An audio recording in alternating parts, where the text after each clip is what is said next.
Marvel crosses over with Star Wars, and the Avengers invade. This video is purely for entertainment, and does not infringe on copyrights or laws. The rights to the novel and image belong to the original author. We do not claim ownership. Don't like waiting, and want to listen to this fanfic in full now? Subscribe to our Patreon, where you'll find the best fanfics. Chapter 176 Dispute. The recapture of Geonosis is underway, with the Republic's foothold established after the capture of 3 targeted droid factories from Operation Raindrop. Now, Republic forces have landed en masse, with multiple droid and Geonos bases and cities being targeted for siege. The Avengers were also assigned to the Republic's military, assisting the Jedi clones in eliminating Separatist forces, while also carrying out missions of their own. TAP had previously informed them of a transmission that matched Earth's radio waves, so they had been searching for it for some time, while fighting on Geonos.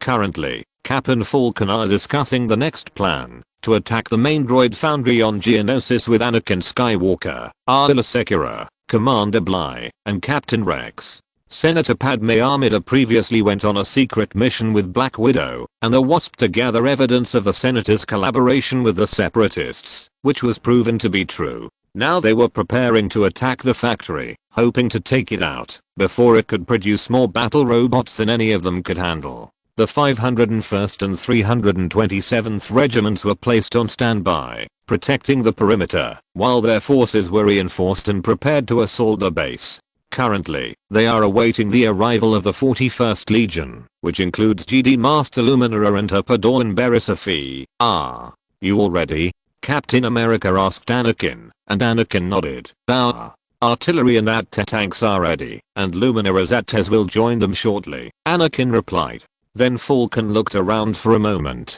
"Hey, where are the kids?" "Over there, Lieutenant," Captain Rex said. Behind him, high up on a mountain, Ahsoka Tano was talking with Spider-Man and the rest of the 501st Point, although it seemed more like a joke than anything. One clone in particular was picked on mercilessly by his other brothers. Apparently, this particular clone had managed to perfectly recreate Ahsoka's facial markings on his chest. "I kind of hate to ruin their fun," Cap said with a small smile. "But Luminara and her soldiers are on their way. Then, it's time we check our plans," Ella said. "Steve and I are going to start rounding up the enemy," Falcon said.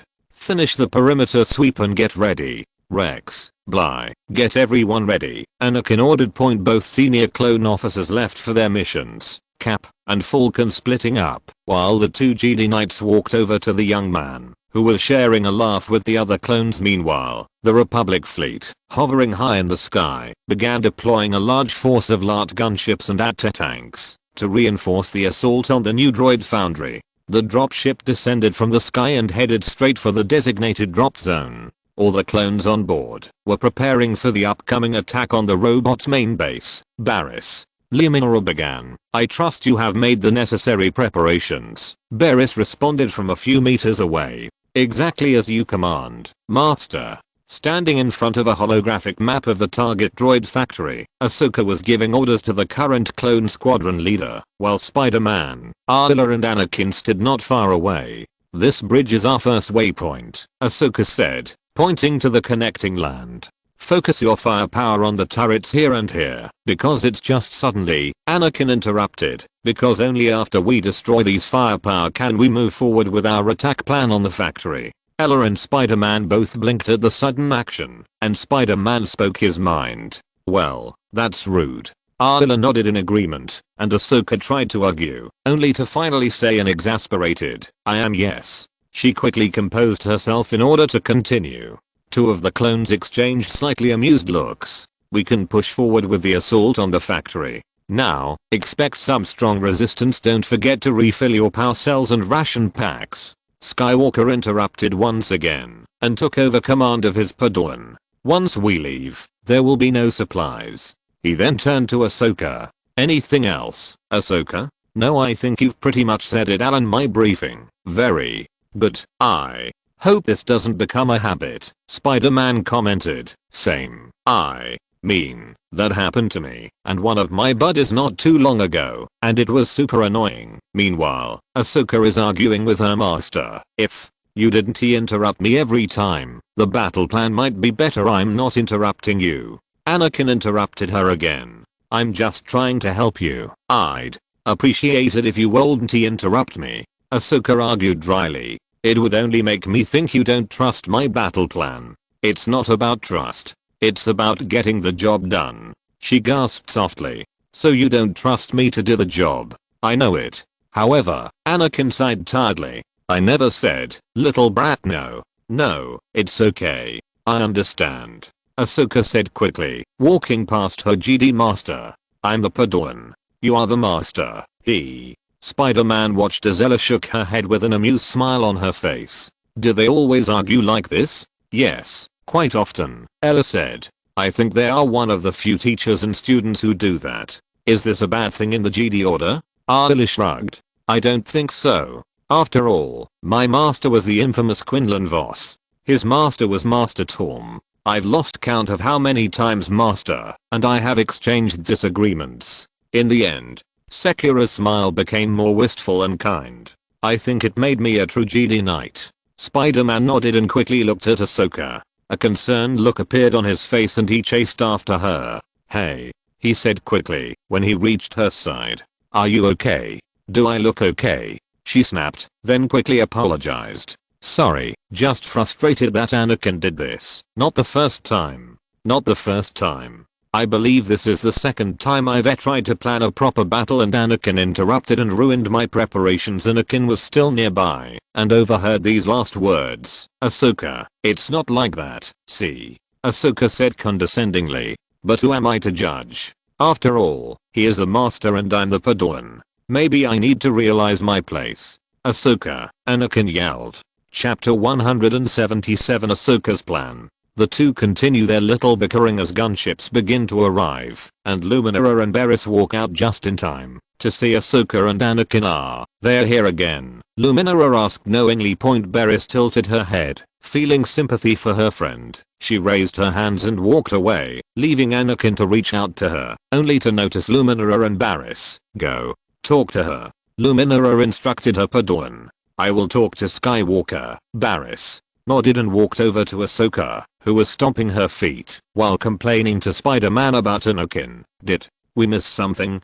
Barriss asked, looking at her two friends and seeing Ahsoka's annoyed expression. Just something about the battle plan, Ahsoka said quickly, not wanting to go into specific details. Barriss wanted to ask further what was wrong, but she saw Spider-Man shaking his head, so she didn't ask any more questions. Barriss young Mariah Rampador turned around and saw Ira walking towards her with a warm smile. It's good to see you again, the Twi'lek Jedi said kindly. It's a pleasure to meet you as well, Master Sekira, Barriss said, bowing. I'm not your master, young man, said Ayla, placing a hand on Padawan's shoulder. So to you, there is only Ayla here.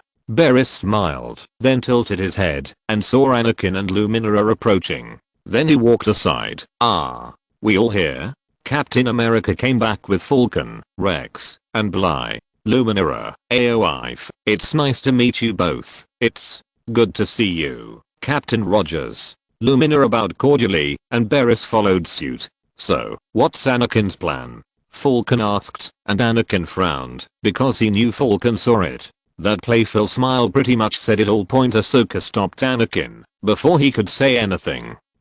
Ahsoka stressed to herself, Spider-Man and Barriss will carefully enter the droid base and breach it from the inside. I have memorized the layout of the base and will guide the three of us through the core of the foundry. Barriss began. From there, we will destroy the base from the inside. And Spider-Man said, puffing out his chest with pride, then quickly deflated. I just got back, but you're the best reserve ever, thanks. I guess. What about us? Cap asked. How do we keep the Geonosians from seeing us while we are setting the bomb? All of you, Barriss directed toward the adults present, are the ones who are diverting their attention. Luminara nodded to Jerry, who once again pulled out a map of the factory, this time focusing on what was underneath. Each Geonos building contains a series of tunnels and underground spaces beneath its structure, Barriss said. It took me some time to memorize the paths, that the three of us took while everyone outside was figuring out how to lure out the innocent droids.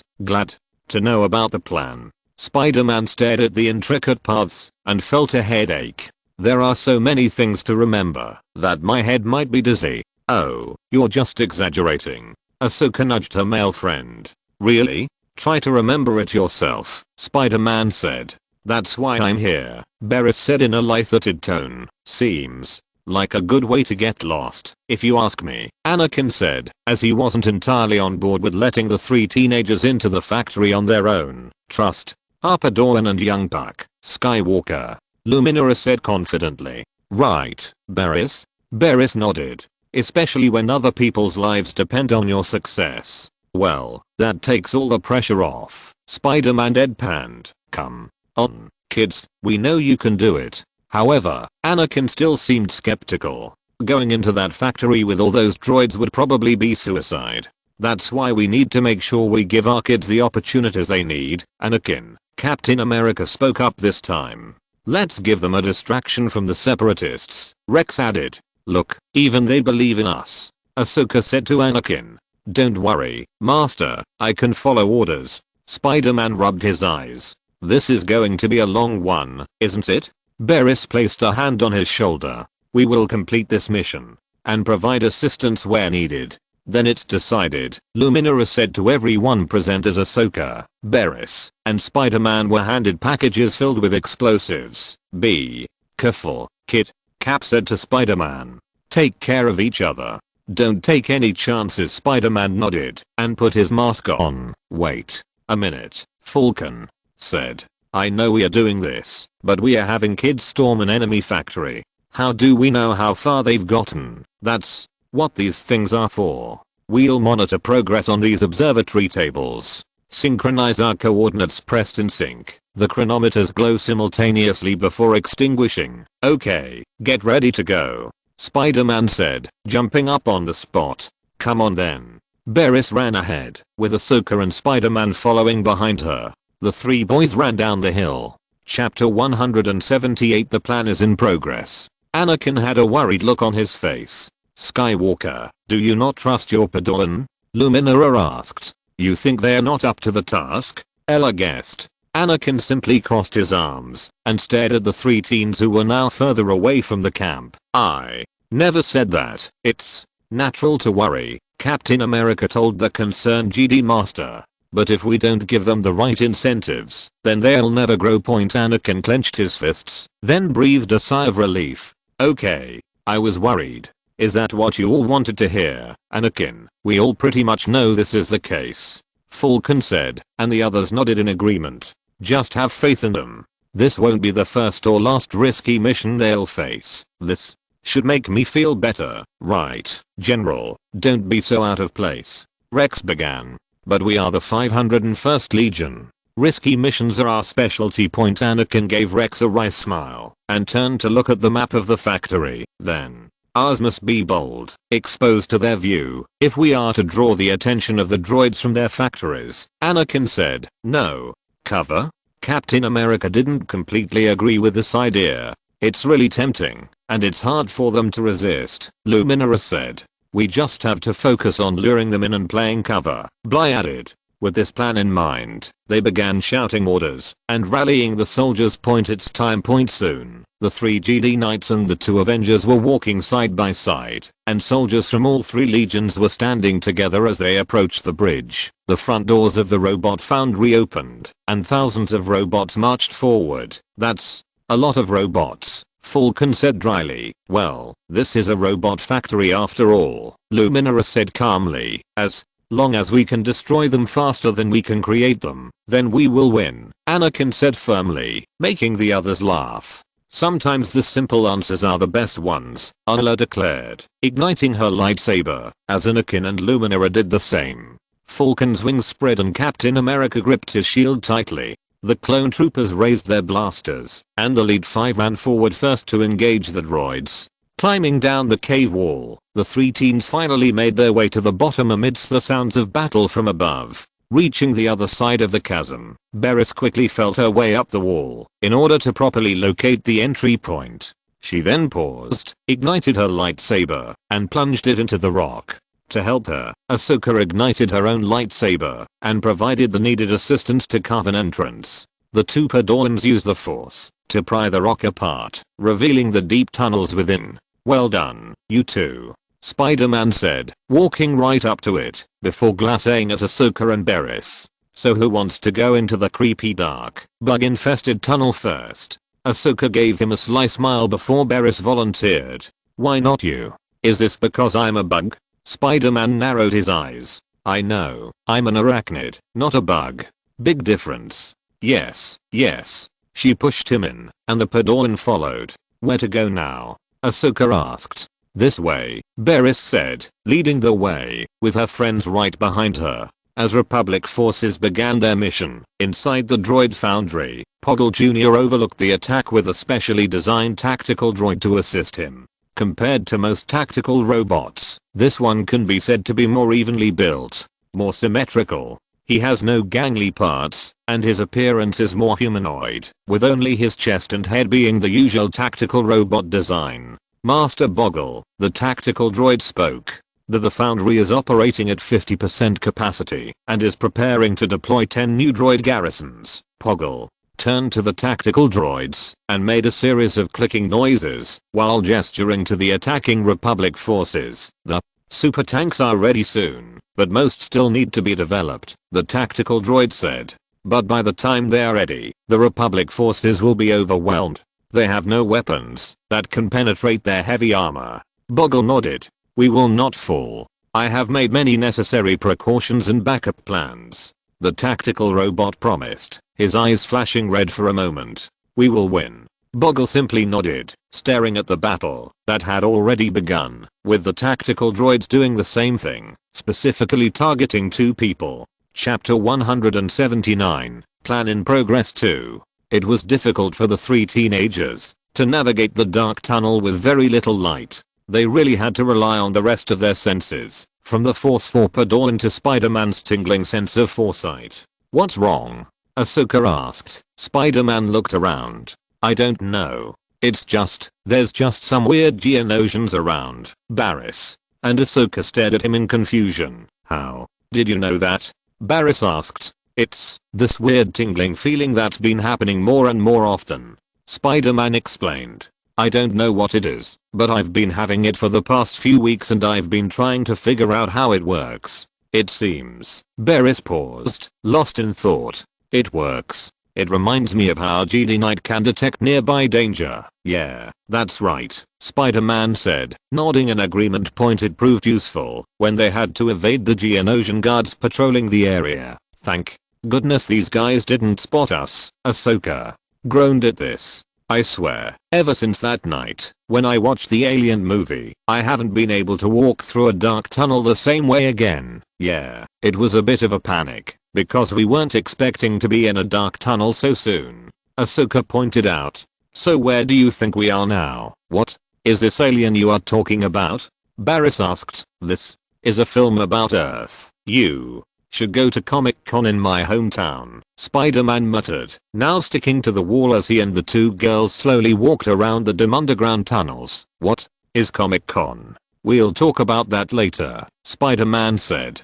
"So, where to go from here?" "Oh, our fearless leader." The three of them widened their eyes and walked around the cave. "Oh my god, it's Geonosian." Ahsoka's hand tightened around Peter's, her own body tense and tense. "There. Sleeping," Ahsoka whispered. "We have to find another way." "We don't have time," Barriss said grimly. "We have to get through here." Spider-Man shook his head vigorously in disagreement. Ahsoka's hand was still over her mouth. Her words were slurred, but it was clear that she strongly disagreed with Barriss's instructions. Barriss simply began to move forward, Ahsoka following behind her, followed by a very nervous Spider-Man. Barriss paused and motioned for the two men to pass by her. "This is a really bad idea," Spider-Man muttered to himself. "We're definitely going to be discovered. Don't be such a phoenix," Ahsoka whispered. "Ahsoka, Peter." Looking back, they saw a Geonosian hand on top of Barriss' head. As the closest person to her, Spider-Man slowly backed away and carefully pried the branch-like hand from her body and gently put it down. Barris nodded to him gratefully and left the Geonosian's bedroom. Outside, the Republic is fiercely fighting the droids. Anakin cut through a battle droid, with Rex and Domino Squad following closely behind, providing covering fire. Cap raised his shield to provide cover for Commander Bly, while the clones took out several droids nearby. This gave Cap the opportunity to raise his arm back and throw his shield at full force, splitting through the droids. Meanwhile, Luminara fought alongside Jerry and Ayla on the main front, taking out multiple robots. In the sky, the Falcons were their aerial support, providing fire from above and occasionally sweeping in to fight off robots that were about to overwhelm a flank or position's defenses. "That's a little too straightforward," Cap muttered, joining Anakin's side. "Really?" Anakin asked. "Only robots," Rex called out. "We didn't see a single Geonosian." "So where are they?" Just as Rex finished saying this, blaster fire came down from the sky. "Ambush, rear, guard, concentrate your firepower on the sky," Bly shouted loudly, and the clones behind the marching team opened fire on the Geonos who attacked from the sky. However, what the Geonosians did not anticipate was the swooping Avenger Falcon. He weaved around blaster fire, his wings knocking Geonosians to the ground. The clones cheered, and the Geonosians were quickly dealt with. After a while, the rest of the droids were destroyed, and the clones cheered again. "Well, that's taken care of," Anakin said, looking around. "This is just the first wave," Ayla said, peering into the droid foundry as the doors began to open, and other things came out entirely. "There are more than 24 large dome-shaped vehicles." "Tank?" Falcon shouted in the air. "It looks like the Separatists have a new toy," Luminara said. "Rex, Bly, choose your targets," Anakin ordered. "Yes, sir." Rex pointed to the group of artillerymen and Atez. The cannons began to rise to their designated targets and opened fire. The Separatist tanks were soon hit with a barrage of blaster rounds. After a few seconds of bombing, the smoke cleared and the tank was unharmed. "Nothing can stand that, sir," Rex said grimly. "Ray shields," Anakin announced. "It's the only way they can survive." "So what does this mean for us?" Ayla asked, staring defiantly at the oncoming tanks. "This means we have a much bigger problem on our hands than just taking out the factory," Anakin said. Chapter 180 The Crisis of Three Teenagers. "Turn left at the next intersection," Barris said hastily, and the three of them quickened their pace. As instructed, they turned the corner and soon came to a dead end. "Is it this intersection or the next one?" Spider-Man asked. "You remember the way, don't you?" Ahsoka said hopefully. "If we get it wrong, it'll take a long time to succeed." Meanwhile, Barris was lost in thought, reviewing in her mind the map of the underground tunnels in her memory. Looking around, she spotted a little light on the ceiling. "Yes, on it, sure enough." Barris was right, because they saw the entry point above them a few meters later. After reaching the location below, they jumped upwards separately to ascend to the upper level. It was from there that the trio had to climb up. "This is harder than it looks," Ahsoka groaned. "What do you mean?" Spider-Man asked. "It feels easy to me." "It's easy for you to say. You live to crawl on every surface." "It wasn't always like this." "I'm on Ahsoka's side on this, Peter," Barris said, exhaling through the tight space. "If we weren't together, this wouldn't be much of a problem." Spider-Man shook his head and said nothing, continuing to use his sticky powers to continue crawling down the tunnel. He glanced down to make sure there were no Geonosians who might be passing by, and looked up. His head suddenly hit something hard and soft, and oops. Spider-Man's eyes widened. I'm sorry, I'm sorry, I'm sorry, I'm sorry, it's okay," Ahsoka muttered, and quickly continued to climb up, with Barris following closely behind. As Spider-Man emerged, he saw the lights grow brighter and the sounds of machinery more prominent. He followed them and soon stopped, craning his neck to see through the hole in the ceiling that assembly work was taking place. "Damn, there are so many battle robots." "Come on," Barris said. "The main control room is right here." The three teens made several quick turns in order to reach another small tunnel that they had to crawl up. Finally, they ended up having to exit through a hatch to finally reach their destination point. He helped Barris and Ahsoka out of the hatch and stared at the system in the center of the room. "Man, I don't understand this stuff," he sighed in exasperation, pulling out a stick of dynamite and throwing it at the ceiling. But alas, it must be smoking. Ahsoka rolled her eyes and started pulling out explosives, with Barriss following closely behind. Meanwhile, Spider-Man is checking the room for any robots or GNS. Well, now, a robotic humanoid voice said, "This is certainly interesting." The three turned in surprise to see an elderly Geonosian accompanied by a red-eyed tactical droid and a new tank from the factory. 3 unruly kids have broken into the heart of our factory, the tactical robot said condescendingly. What should we do? Barriss and Ahsoka ignited their lightsabers and Spider-Man crouched defensively in front of them, one hand on the ground and the other raised.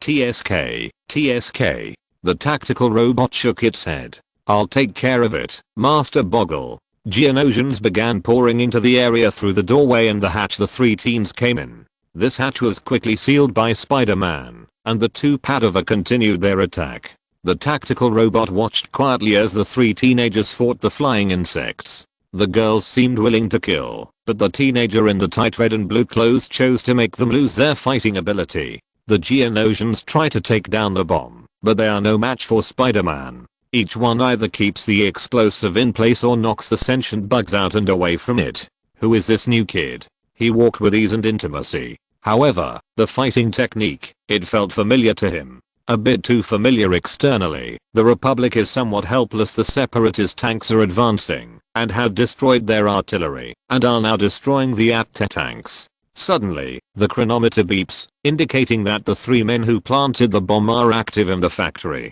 They did it, Anakin said loudly and proudly. Now we just need to delay them long enough for them to celebrate with us. Falcon said sarcastically. He was high in the air, firing a barrage of missiles that did no damage to the tank. Let me try, Captain America said, running forward. Steve. Ella called out to him in vain as Captain America rushed at full speed towards the first two tanks. He raised his shield and yelled. He felt the tank's stronger blasters bounce off his shield, but he kept going. As he got closer, Cap spotted the blaster's fire pattern and flung his shield forward. The shield bounced off the tank, leaving a noticeable dent. The robot inside the tank shook in shock. Is this supposed to happen? The robot gunner asked in a nervous tone. Captain America gritted his teeth and threw out his shield again. The shield bounced between the 24 tanks lined up in a row, his shield leaving sizable dents in each one.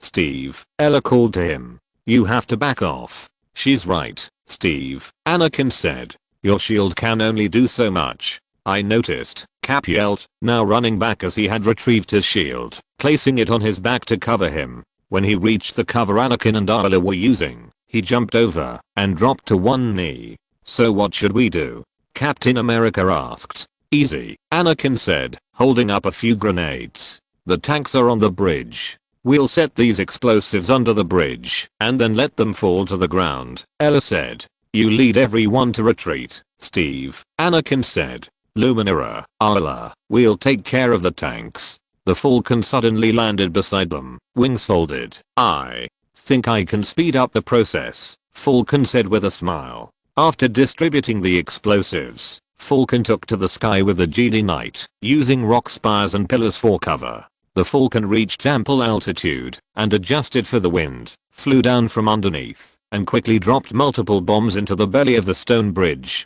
Anakin, Arla, and Luminara quickly climbed down the cliffside wall and began to plant their bombs under the bridge.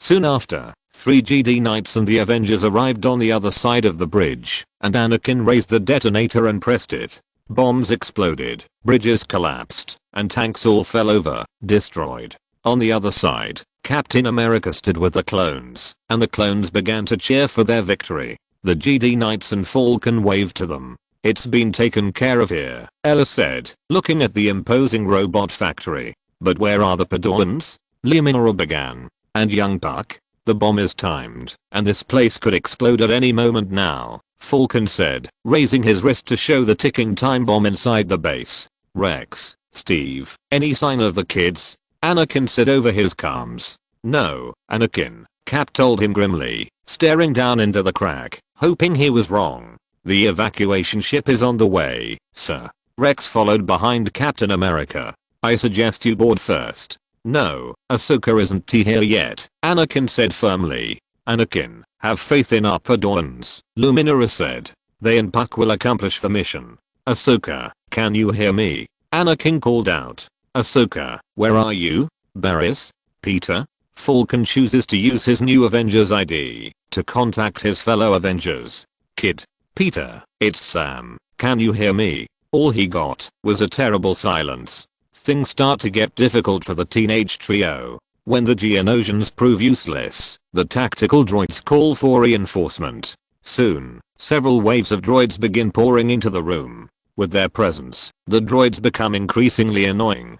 Ahsoka sliced open a battle droid and used the Force to throw the two halves into some droids that got too close to the explosives Barriss had to keep up, almost copying Ahsoka's actions. However, instead of detonating individual bombs, she had to place new bombs in the place of the old ones. Spider-Man, for his part, had to web up a lot of explosives in order to keep them in place. However, this was quite difficult as more and more robots came in. The tanks brought in were destroyed by Ahsoka and Barriss, but the droids continued to pour in point at the same time. The tactical robot was silently analyzing and observing the battle in front of it. It did not take any action to participate in the battle. Instead, it just chose to watch it all happen and pay close attention to how these young people fought. They obviously have some experience, but there is still room to grow. However, what really caught his attention was the teenager who was currently tying several battle robots together, then throwing them like softballs into another group of battle robots cluster. Chapter 181 successfully escaped. This isn't going to work, Ahsoka gasped. We are going to be trapped. What should we do? Barriss asked, pushing a robot away from the bomb. Spider-Man weaved his way around the room from above, taking out every robot that stood in his way, while deftly avoiding everything he could at the same time. Landing on top of the plant's main reactor, Spider-Man's eyes darted around for a moment, before landing on the tactical robot that had just been standing there. It hadn't moved, hadn't done anything in this little battle. Just looking there, eyes glowing red. Spider-Man shook his head and continued to scan the area. He looked at the tank that hadn't moved. The robot inside had been disposed of and had been there ever since, completely unscathed. Blasters bounced off the tanks without leaving any trace, and Barriss even threw explosives at the tank at one point, with the explosion leaving no sign of damage. Ahsoka, Barriss. Spider-Man called to the two. Tank. Both girls looked towards the stationary tank, took a quick look, and nodded in agreement. The girls saw that there were at least a dozen bombs now held in place by spider webs. However, Barriss thought that was not enough. Peter. Barriss held up the backpack filled with the remaining explosives. She tossed it to him, asking him to grab it with his web and throw it over the top of the reactor. Spider-Man picked up the package, crouched down, and broke one of the droids with a powerful kick. Backflipping under the incoming fire, he soon saw Ahsoka being carried away by the Geonosians and was about to knock her into the reactor above. Let me go, you stupid green bugs. He leaps into the air, turns around, and hits one of the bug aliens, then another. They let go of Ahsoka, and Spider-Man grabs her. Landing on the ground, both saw a tank heading towards them. Barriss acted quickly, jumping on it and using her lightsaber to cut through the hatch's locking mechanism. She quickly jumped inside, and Spider-Man and Ahsoka heard the droid making sounds of pain, guessing it was cut down by their friend.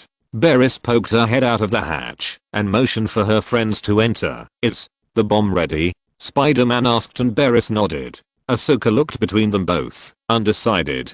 Do you think the tank will hold up? Ahsoka asked her. It survived a blaster hit. I bet it could survive Barriss's plan, not to mention a bombing or a building collapse. Spider-Man quipped. Ahsoka nodded and raised the communicator on her wrist. Master, can you hear me? The sounds of battle could be faintly heard, with Anakin's voice standing out more. Ahsoka, detonate the bombs. We can't hold on any longer. Ahsoka just sighed and gave a sad smile. I'm sorry, Master. We're too late. Can't get out? Anakin exclaimed. Ahsoka, wait. Kit. Falcon's voice suddenly interrupted. What the hell is going on? Nothing, just working. Spider-Man began to shoot webs inside the tank. After getting a nod from her friends, Ahsoka pressed a button on the controller to start the blast. causing various explosions, including the entire foundry. Instantly, the Padavas and Avengers could feel the force of the black blast passing through the tanks and hitting them, knocking them unconscious quickly. Outside, the GD and Avengers were horrified and shocked as they watched the factory begin to fall apart before them. Thick smoke from the explosion enveloped the entire battlefield, temporarily blinding the Republican army. Dust still hung in the air, but the Avengers and GD had summoned their gunships and had their clones search the wreckage for the three teenagers. Ahsoka, Anakin said desperately over the comms. Ahsoka, can you hear me? Luminara knelt on the ground and prayed silently, her face solemn but also sad. We will find them. Luminara, Anakin soothed. Relax, Skywalker, Luminara said calmly. Relax? Anakin said incredulously. Now is not the time to relax. We need to act now. Upper Dawn needs our help. Where could they be? Falcon muttered. They still alive under these ruins? Ella muttered. They must be alive. Captain America said firmly. We will find them. There is not enough time, Luminara said grimly. Then we'll use this time to find them. Captain America said loudly. Rex, get everyone moving now. We won't leave here until we find them. Roger that, sir. Rex saluted, joining his men as they now made their way through the destroyed factory. Spider-Man woke up weakly, soon gasping for air and then coughing. He quickly took off his mask, hoping to get more air through the mask filter before trying to find his friends. He reached out and grabbed their arms, then gently shook them awake, hoping they were okay. Barriss? Ahsoka? The two Padavas woke up with a start, only to see darkness all around them. The electronic equipment in the tanks that once illuminated the space was no longer functioning. Are you alright? I'm fine, Peter, Ahsoka said. Me too, Barriss groaned. The Padava drew their lightsabers, careful not to point them at each other. Blue and green light ignited them, helping to illuminate the space. How deep do you think we are buried? Barriss asked. It's hard to say, Ahsoka said. It's best to think about it. She turned her head and tried to look around and found something next to Barriss. Give me that power battery. What? Spider-Man asked, and Barriss held out his hand. I want to try and signal the others through my wrist communicator to let them know we are still alive. Spider-Man nodded, then remembered his Avengers ID card. Maybe mine will work better. He quickly patted himself down, trying to find it, only to find it was gone. I remember that I had it with me. What are you saying? My Avengers card, he replied. It has much better coverage than the wrist arms and runs on its own power source. The Padawan nodded, and it wasn't long before they found it. I found it, Barriss said, trying to grab it. She couldn't because the collapse made the space too small, and she even tried to use the force, but the card seemed to be firmly embedded in the ground. In the end, Spider-Man said sorry while crawling close to Barriss' body. The embarrassing scene was eased after Spider-Man got the card. He nervously activated the distress signal, hoping that others would reach them in time. Back up there, the GD, clones, and Avengers are trying to find their allies. If they will find a way. Anakin snapped at Luminara. They have to. Gunships began arriving, lifting debris from the rubble, and the Avengers, Anakin, and the clones kept searching through the ruins. Ahsoka, where are you? Anakin muttered, pacing around with a growing sense of panic. They didn't respond, Ayla said, her face stoic. They'll find a way out, Captain America said firmly. They're resourceful. They'll find a way to contact us. There's a situation. Falcon yelled, holding up his Avengers card. Peter activated his distress signal. They're alive. Do you know where they are? Falcon yelled, holding up his Avengers card, nodded, and headed towards where the signal seemed to be strongest, using his card for guidance. Back downstairs, the three teenagers chatted for a while to pass the time. Do you think everything will be alright for us? Ahsoka asked. Whatever happens won't matter to us after we've accomplished our mission, Barriss said simply, trying to control her breathing as they ran out of air. By destroying this plant, we've saved countless lives elsewhere. Spider-Man muttered. Luckily, I probably saved 3 of us. What makes you so confident? Ahsoka asked with a nervous smile. Metallic sounds could be heard from inside the tank. The teenagers wondered what was happening. They were worried that the tank would be crushed by the waste. However, their worries proved to be unfounded as the creaking noises grew louder and then the hatch was pried open, bringing them bright light and fresh dusty air. "Did you see that? Now do you believe that I saved the three of us?" Spider-Man asked with a smile, and the girls nodded. Soon, a familiar figure blocked the light. "Glad to see you're okay. Nice to meet you, Rex," Ahsoka said, coughing. The clone captain helped them out of the tank, and they were soon surrounded by their allies. The three climbed out of the blast zone with the help of their friends. "I knew you would come looking for me," Ahsoka said. Pointy had a hard time hiding his worry, but Anakin tried his best. "I never doubted you for a second, Padawan. You have done very well," said Barris's master.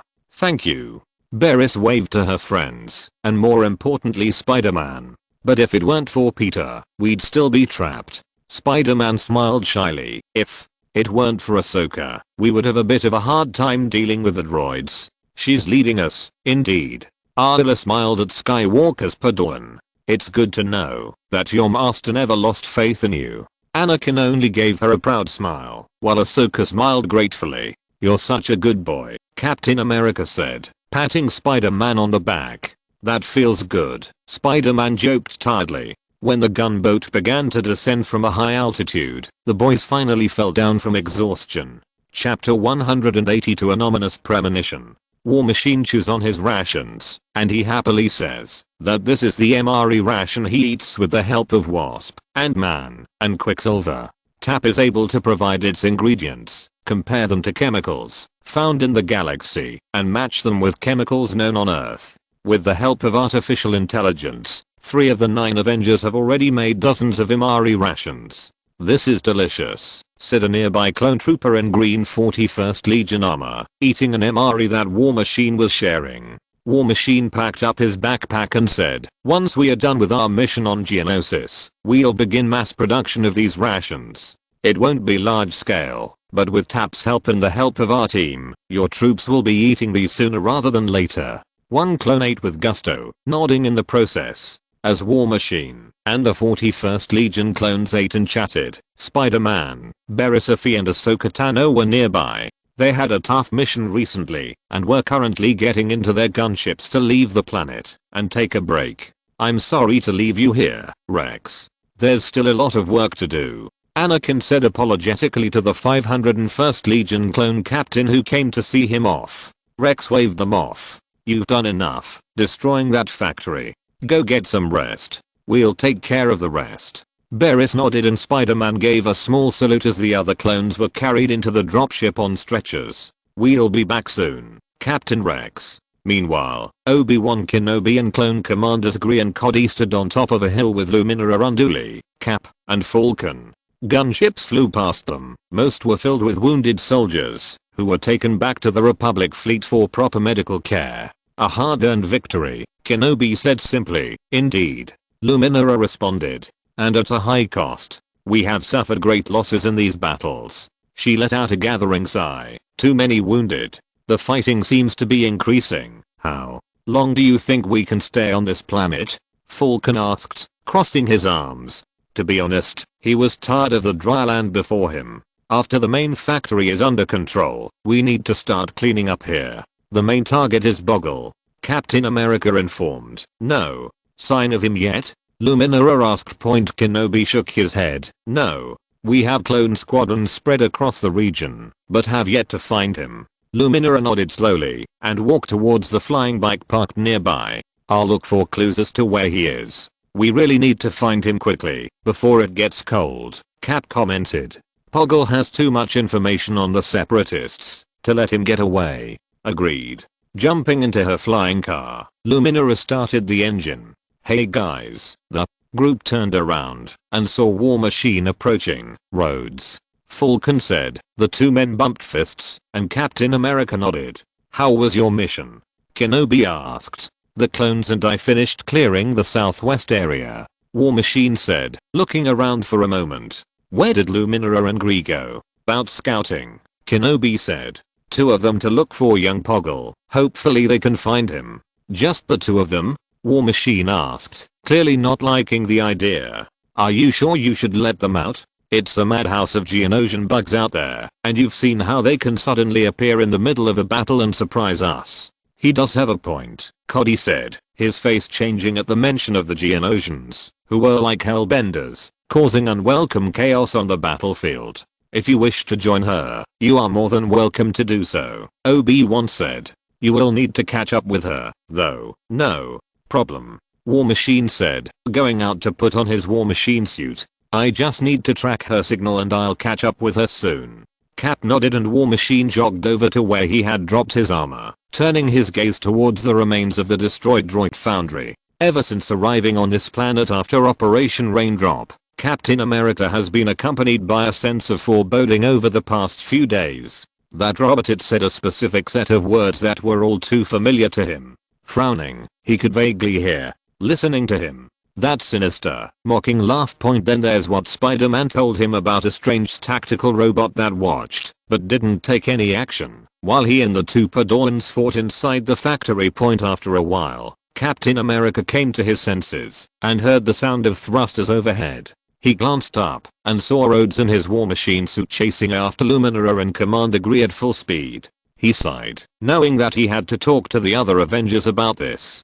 He didn't want to worry them, but after all, it was better to be cautious here. If you're listening to this novel on a channel other than Fanfic World, it means they downloaded and uploaded it without effort. We cordially invite you to visit our channel, Mundo Fanfic Novelos. There you'll find the original version of this story and you can explore many other novels of various genres. We're waiting for you to immerse yourself in a world of incredible novels. Chapter 183, Chasing Boggle. Luminara and Greeley were flying low over the area west of where the Republic ships were stationed. After crossing a ramp, the two stopped their speeder and searched the area for any clues as to the whereabouts of Poggle. Using her binoculars, Luminara spotted something. Zooming in, she saw a box-like object, 150 kilometers southeast. Jerry looked in Luminara's direction and saw a rather unusual object. He was about to report it to the others when the two heard thrusters in the air. Looking towards the source, Jerry and Luminara saw the War Machine swooping down towards them. Both instinctively backed away to give the Colonel some room to land. The Terran slowed his descent and landed near them. Well, hello there, War Machine said, his helmet retracting to reveal his grin. Mind if I join you too, Colonel Rhodes? Jerry said respectfully. Hey, Jerry, Rhodes. Luminara raised an eyebrow. Why are you here? What's the matter? War Machine waved his hand. No, not really. Just thought it wouldn't be safe for the two of you to be out here alone. This place isn't friendly to us, to say the least. Jerry nodded in agreement with War Machine. I like the idea, Colonel, Luminara said softly. But are you sure? I'd rather you not waste your energy on a simple reconnaissance mission. Finding the Separatist leader is no simple reconnaissance mission, War Machine pointed out. You're going to need some help. I've got a sandstorm in the sky, and it's heading our way. This made the GD and the clone a little nervous. Are you sure? Yes. War Machine pointed ahead. Look there, Jerry. And Luminara stared ahead, and sure enough, there was a large cloud of dust in the distance, clearly getting closer. Then, we'd better hurry, Luminara said, getting back on her speeder.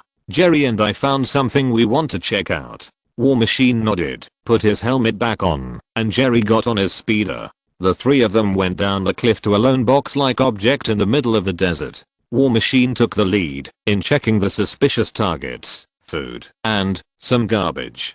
Jerry also walked over to check it out, while Luminara contacted Kenobi and Captain America. General Kenobi, Captain Rogers. Ah, Master Mundi, it's a pleasure to meet you, Luminara. Mundi greeted, his holographic form bowing. How's the search for Boggle going? Any progress? We haven't found anything on him yet, but we found something that looks a little fishy. Luminara showed them the lone box lying in the sand. It appears to be some kind of ammunition box. There was no fighting in this area, so it seems unlikely to be some kind of debris. What the hell is this? War Machine muttering loudly. It looks like Boggle has been here, Jerry said. He's heading directly into the direction of the upcoming desert storm, War Machine said with half-opened eyes. He turned to Luminara. What's that direction? The Temple of Progate, if I remember correctly. But why did Boggle go there? Mundy asked loudly. That area was heavily bombed by our ammunition. There is nothing there. There should be nothing worth Boggle going back to. Pray to whatever deity he worships, for good luck or something. War Machine guessed. If not, then there may be something else going on near that location that we don't know about. From what we've seen, that place doesn't look like anything, Captain America said, and a holographic display of the temple appeared on his side. Maybe there's something there that we don't know about. Whatever the case may be, we need to continue following Boggle's trail. But a sandstorm is coming. What should we do? Kenobi asked. If you can get in touch with my Avengers card, then you can locate us, War Machine said. That's a good idea. It's going to be difficult if we have to find you three and Boggle at the same time. Then I wish you good luck. As the transmission ended, the three quickly took off and headed straight for the sandstorm. War Machine flew directly above the sandstorm so that he could at least try to see the intended path the three were taking.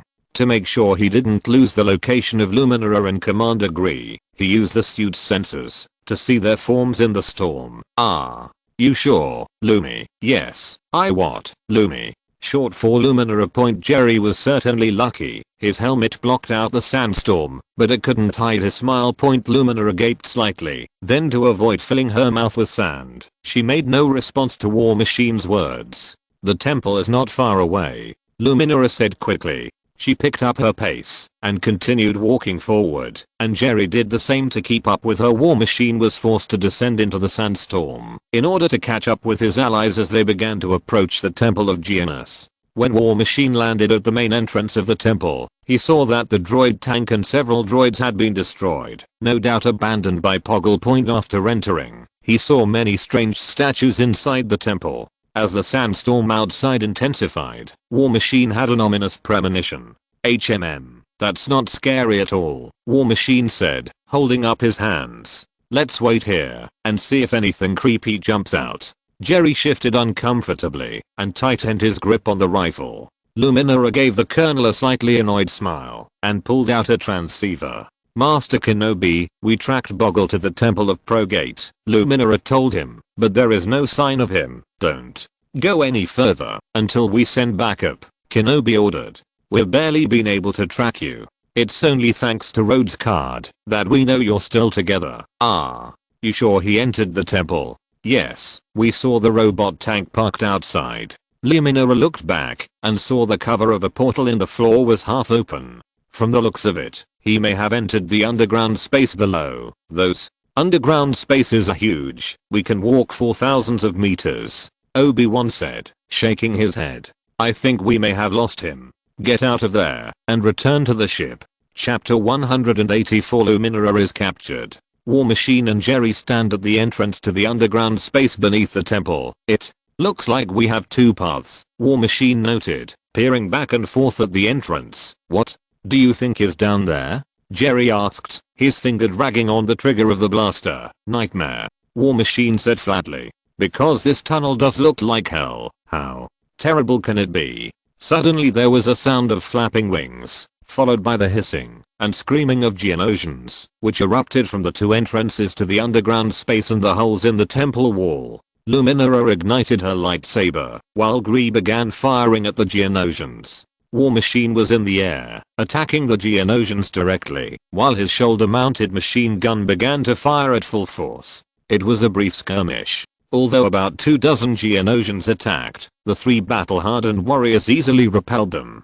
Stay close, War Machine said, landing next to Jerry, the three of them now standing in a triangle. The area was silent, save for the dust storm blowing around the barely standing building outside, and now they were all on edge. Luminara held her lightsaber in front of her as Jerry swung his blaster back and forth between the hole in the wall and the entrance to the underground space. War Machine stretched out his arms, his hands open, and his machine guns kept spinning. Sizzle, they are coming, Jerry shouted. More Geonosians rushed out of their underground lairs. The clone commander managed to keep up the fight while War Machine and Luminara fought off the new Geonosians. Only these Geonosians were noticeably different from the previous ones. War Machine found them to be much more resilient, only to be outshone by Luminara's lightsaber. He didn't have much time to think about it, because he heard Commander Jerry's desperate roar. He turned around to see the clone commander fighting these strange Geonosians who seemed intent on capturing him, much to War Machine's shock. "Commander," Luminara called out worriedly as she went to help her commander, the War Machine charging forward and knocking several Geonosians back. Luminara was unable to dodge, and her wrist holding the lightsaber was grabbed by a Geonosian.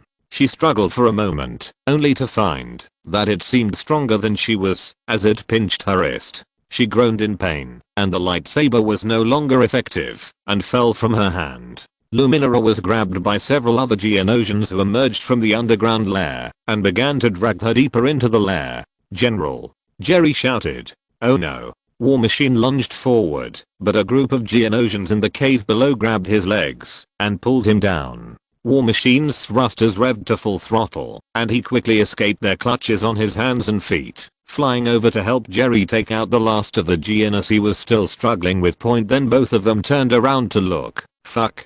War Machine stomped his feet fiercely. Luminara was dragged away, carried away by the bugs. Only her lightsaber was left on the ground. War Machine gritted his teeth and tried to follow her in, but Jerry stopped him. "Sir, wait. It's not a good idea to rush in rashly." Gary tried his best to persuade. "So, what?" War Machine countered. "She needs our help." "I know, sir, I know. But General Kenobi says these underground nests stretch for kilometers. We just saw that those underground nests are still full of those damn Geonos. We need to call for backup. It's much better than rushing in blindly." War Machine gnashed his teeth in frustration. "I'd love to rush in right now, Colonel," Jerry said apologetically. "She's my general. But right now, she's held captive in a lair underground on Geonos. We might do more harm than good if we rush in amidst the gunfire." War Machine lowered his head and remained silent. He knew that Jerry was right. "I'll send out a distress signal," War Machine said, pulling out his Avengers card, muttering to himself, "Hopefully the storm will die down soon." Soon after, a Republic gunship flew in and landed outside the temple. The hatch opened, and a team of clones walked in from the back, followed by Captain America, Anakin and Kenobi. "Are you sure Rhodes sent a distress signal here?" Skywalker asked. "Yes." Captain America nodded. Once inside, they saw that the interior of the temple had been further damaged. Sitting on a rock not far from the entrance to the underground lair was the War Machine. "What took you so long?" War Machine said as Jerry stood not far from the entrance, blaster in hand. "Sorry, Rhodes. We wanted to get here sooner as well, but the storm was difficult to get through," Skywalker said. "What happened to Luminara?" Kenobi asked. War Machine raised her lightsaber and handed it to Kenobi. "Got taken by those bugs. I wanted to go after her, but the Geonosians are swarming, sir," Jerry added, now slightly more relaxed, but still staring at the entrance to the underground lair. Anakin stood at the entrance to his underground lair, gazing at a particularly unusual statue. "That's an ugly bug," Cody commented. "What is this?" Captain America walked up to Anakin and asked. "I've never seen a statue like this before," Anakin said, not looking too fond of its appearance. Kenobi stared at the statue for a moment and said, "Probably the Queen of Geonos." "Does Geonos have a queen?" Anakin asked doubtfully. "Queen? You can't be serious. Like an alien?" "Oh, don't you watch that movie anymore?" Anakin said loudly. "After Peter showed me that movie, Ahsoka and the 501st, we've been trying to get out of Geonosis as quickly as possible." Kenobi simply rolled his eyes at the joke. "There are rumors of a Queen of Geonos, but no proof of her existence. Unfortunately, today all will be revealed," Cap said, grabbing his shield from behind. "Well, what are we waiting for? Let's dive right in." Kenobi gestured and he and Anakin ignited his lightsaber. The two Jedi led the group directly into the dark underground lair and began their long journey through the seemingly endless caverns. The clone raised his gun and turned on his helmet light point in the narrow corridor. The atmosphere was a bit eerie. It was getting darker as they walked forward. The smell seemed to grow stronger little by little, and the tracking beacon from Luminara's wrist communicator kept beeping. "This is a dead end," Cody informed. "You sure?" "Yes." Turning to the adjacent passage, the clone commander continued, "This passage can go further. I think this is our best option. I'll go in first." Obi-Wan walked into the narrow passage, followed by the others. This even reminds me of the Hive in the movie," War Machine muttered. Rhodes stopped talking. Chapter 185, Geonos Undead Legion. As the group continued to descend into the underground lair, deeper in the cave, Miriel and GD Master regained consciousness. She blearily opened her eyes and found that her hands were being grabbed and her body was being dragged through the dirt. Two Geonos holding her were carrying her through the cave. In a flash, Luminara kicked and freed herself from her captor, only to notice that her wrists were cuffed. She wanted to kick away the Geonos people around her, but the space was narrow and her ability and strength were limited at this point. The GD, Avengers, and clones are all heading deeper, Master Kenobi. Out of nowhere, they received a transmission from Luminara. Obi-Wan activated his wrist arm, allowing the others to hear. "Obi-Wan, if you were in here, you must leave this place. Get out." I repeat, the transmission quickly cut out. She must be nearby. The group quickened their pace, hoping to reach their fellow GD in time before anything happened to her. However, they paused when they heard a series of clicks and groans in the darkness. Shining their light towards the source, they saw a number of Geonosians walking towards them in an unusual manner. Soon, the group heard more of the same voices coming from all directions, and everyone looked where they were looking and saw exactly the same behavior of the locals on this planet. "I don't like the look of this." The clones fired at the incoming threat, hitting the Geonosians in the joints and torsos. But no matter how much damage they took, they seemed to be able to move. Even with lightsaber cuts, nothing seemed to scare them. As one man approached, the Air Force colonel saw something sliding in and out of the Geonosian's nose. He quickly zoomed in. Oh great, something worse than the xenomorph. Alien zombies. War Machine began firing into the undead's head and neck. "This is no use, Rhodes," Anakin said angrily, slicing the bug open. War Machine forward steps and proceeds to pummel one of the Geonosians with bullets, completely ripping its head off. "You need to destroy their brains or chop off their heads. That's the only way to defeat them effectively. Do as the colonel says," Cody roared, grabbing a Geonosian by the neck with one arm while shooting him several times in the head until he finally fell and didn't move again. The group began to be overwhelmed by the number of enemies, prompting Obi-Wan to order a retreat. He then ordered the removal of tunnel supports so that they would have a way to distance themselves from the undead. The clones followed their orders, blowing up support beams as the rock quickly fell and blocked the tunnel in front of them. The group breathed a sigh of relief when the dust settled and almost no sound could be heard from the other side. "Yeah, that's not scary at all," War Machine exclaimed, breathing a sigh of relief as he moved away from the zombie bugs. "What's going on over there?" Cap asked very seriously. "Most of our attacks barely slowed them down. Those were no ordinary Geonosians," Anakin said, somewhat disturbed by what had just happened. "We could barely kill them." Obi-Wan walked over to a nearby wall and leaned against it, thinking about the enemy they had just faced. "I have heard that a Geonosian hive mind is so strong, so powerful, that it can maintain a connection with its warriors even after their death. So we can't kill them, because Kenobi," finished Anakin's statement. "They are dead." "Yes, probably. Because of that thing in their noses," War Machine added. "What do you see?"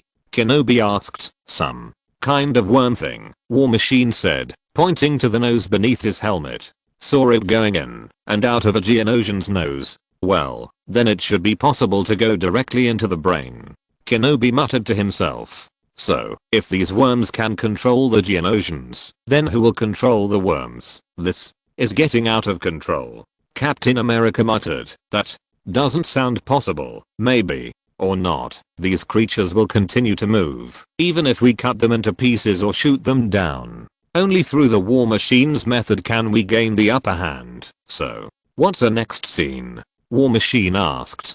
"Because talking about all this worm controlling zombie bullshit doesn't exactly help Luminara right now. They captured her alive." "Then, we must hurry," said Kenobi. "Okay." Anakin raised the communicator on his wrist and pressed the transmitter, but got a red mark. "Nothing, no signal here." There's some weak signal coming from the Avengers card, War Machine told the group.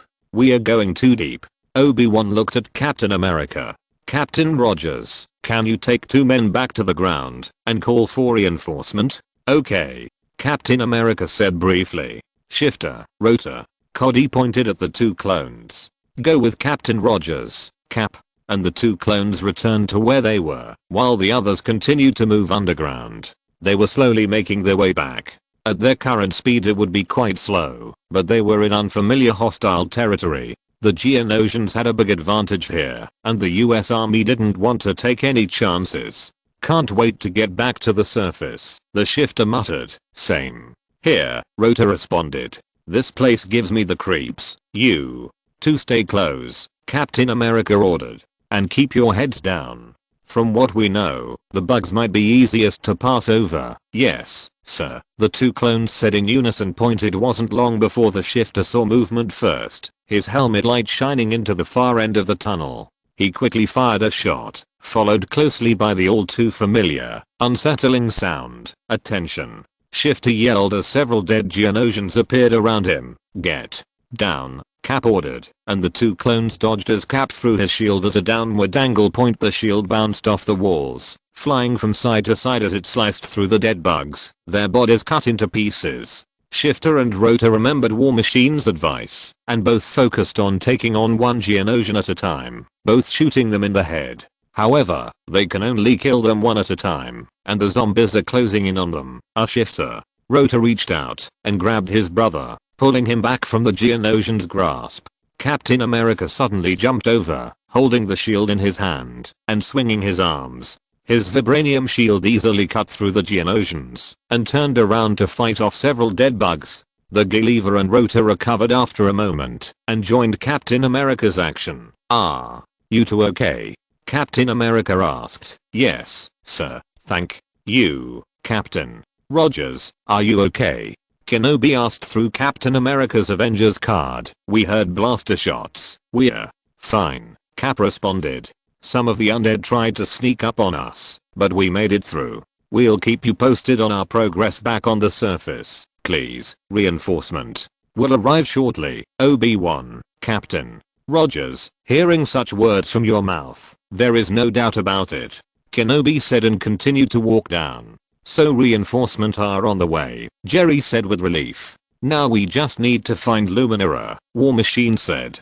Chapter 186 Queen of Geonos. As they went deeper and deeper, the search party began to feel very uncomfortable. "We must be getting close," Obi-Wan pointed out. "The air is quite warm. It just smells terrible," Anakin said, covering his nose. "Luckily for me and the soldier, our filters block out the smell," War Machine said with a wicked grin. "Yes, you are lucky. Keep your voices down, both of you. Suffice it to say, this planet is rotten from the inside out. You may not be wrong." Arriving at the end of the tunnel, Anakin, Obi-Wan, and War Machine soon saw a rather large bug that reached toward the ceiling of the chamber. It wore a unique headdress, and from the look of it, they quickly realized they had found the Queen of Geonos. "Oh my god, Ridley Scott, eat your freaking heart out. Oh, for the love of, enough with aliens." Anakin hissed at the now Avengers. "After watching those damn alien movies, I had nightmares for a week. How Peter managed to convince me to watch those movies, I still don't understand. Would you two just stop for a second?" Kenobi said angrily. "These alien movies are getting annoying." The rest of the clones stepped forward to investigate. "Any sign of Luminara?" Anakin asked. War Machine activated his scanners and quickly spotted her. "First of all, she's alive and hanging near the throne." "Where's Boggle?" "Talking to the Queen, apparently," said Jerry. "Good." Obi-Wan then gave the order. "Rhodes, I want you, Jerry, and Cody to deal with these men. When I give the signal, blind them with any lights you have. There is no doubt that these undead Geonosians are extremely sensitive to bright light." "Got it," the colonel replied, before silently directing the clones to certain points in the room. "So, what do we do?" Anakin asked. He quickly realized what was going on when he saw his master looking at the Queen of Geonos. "Oh, no. You really want to talk to it?" Kenobi nodded, then looked at his former Padawan. Anakin, don't you want to know why they held Luminara captive? Why not just kill her? She's a hostage. No, it's not just about the hostages, there are other reasons, and these zombies are related to it. Obi-Wan, do we really need to discuss this here right now? War Machine asked impatiently. Obi-Wan, please, where is your adventurous spirit, Anakin? Obi-Wan said, walking out of his hiding place. Some risks are best not taken, or you'll regret it too late, Anakin retorted. Sir, Cody said over the comms. Are you sure? We can't kill them by conventional means. We'll do what we did before, War Machine said. Blow up the support beams, bury them. Obi-Wan and Anakin walked forward, the two still arguing about Luminara being taken away. Come on, Anakin. The Queen of Geonosis is holding Luminara hostage. She wants a GD. Now two more have appeared before her. I just want to know what she wants. Well, I'll be ready when things don't go as planned. It's so reassuring. Walking past the zombie Geonosians that moaned and hissed at them, the two GD soon stood before the queen of the alien race, point gazing at her fellow GD. Luminara bit back a groan. I thought I told you not to follow me, and that you would listen to me, Master Kenobi. Yes, well, this time I decided to learn one trait of Anakin and disobey orders, Kenobi said calmly. Anakin nodded before realizing what he had just said. Hey, yo. The GD Knight looked up and saw the queen speaking to them. Woo, oh my god, she can talk, War Machine said, Jerry right beside him as the clones and the colonel now surrounded the queen and her minions. Your Majesty, it is a pleasure to finally meet you, Kenobi said graciously. I'm Obi-Wan Kenobi and this is Anakin Skywalker. We regret to inform you that your reign will come to an end. Queen Geonosis did not take kindly to this statement. Yo, my empire is eternal. I'm afraid that is not the case. Your Majesty, you should release GD Luminara and obey Republic law. The Queen of Geonosis simply roared and screamed in response. I do not obey your yo. As the zombie turned towards them, Anakin quickly ignited his lightsaber. Obi-Wan quickly grabbed him by the hand. No, be patient, Anakin. Wait. Anakin finally obeyed, and Obi-Wan continued to persuade him. Your Majesty, trying to control us will only make the Republic's judgment on you more severe. The Queen just groaned. No, GD. No. I'm not destroying yo. I'm devouring. I'm controlling you. Poggle only brought one GD with him. However, there are 3 now. Poggle quickly stepped forward and retrieved an egg from one of the undead, then walked straight to the captives they had tied up. Alas, look at my child entering your GD friend. Her mind will become my mind. Her woo, it's mind control, a hive mind, Kenobi whispered. She thinks she can possess us, control us. Chapter 187 Obi-Wan's dangerous thoughts. Great, Anakin said in a mocking, annoyed tone. Did you find out everything you wanted to know? Wait a minute, I want to see how it does all this. Kenobi waved him down. I don't think Luminara wants to see how it works. Anakin said, now a little annoyed.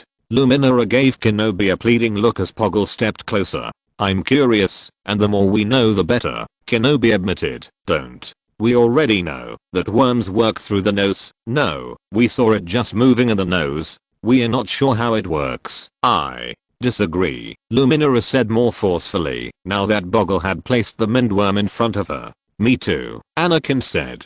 Come on, nose or ear? Which one do you think it'll go in? Kenobi asked. Anakin sighed loudly and gave his master a disapproving look. The nose, I think. I hope this is part of the plan, Luminara said with a hint of frustration as the Mindworm began to slither over her head. Isn't it always like this? Kenobi asked knowingly. Suddenly, Cody, Rhodes, now, Commander Cody and Jerry rushed out with the other clones, and the War Machine flew into the center of the Queen's room, all flashing lights, directly in the Queen's direction. The Queen staggered around, covering her eyes. Her screams of pain made the other mind-controlled Geonosians twitch as they could not get proper control.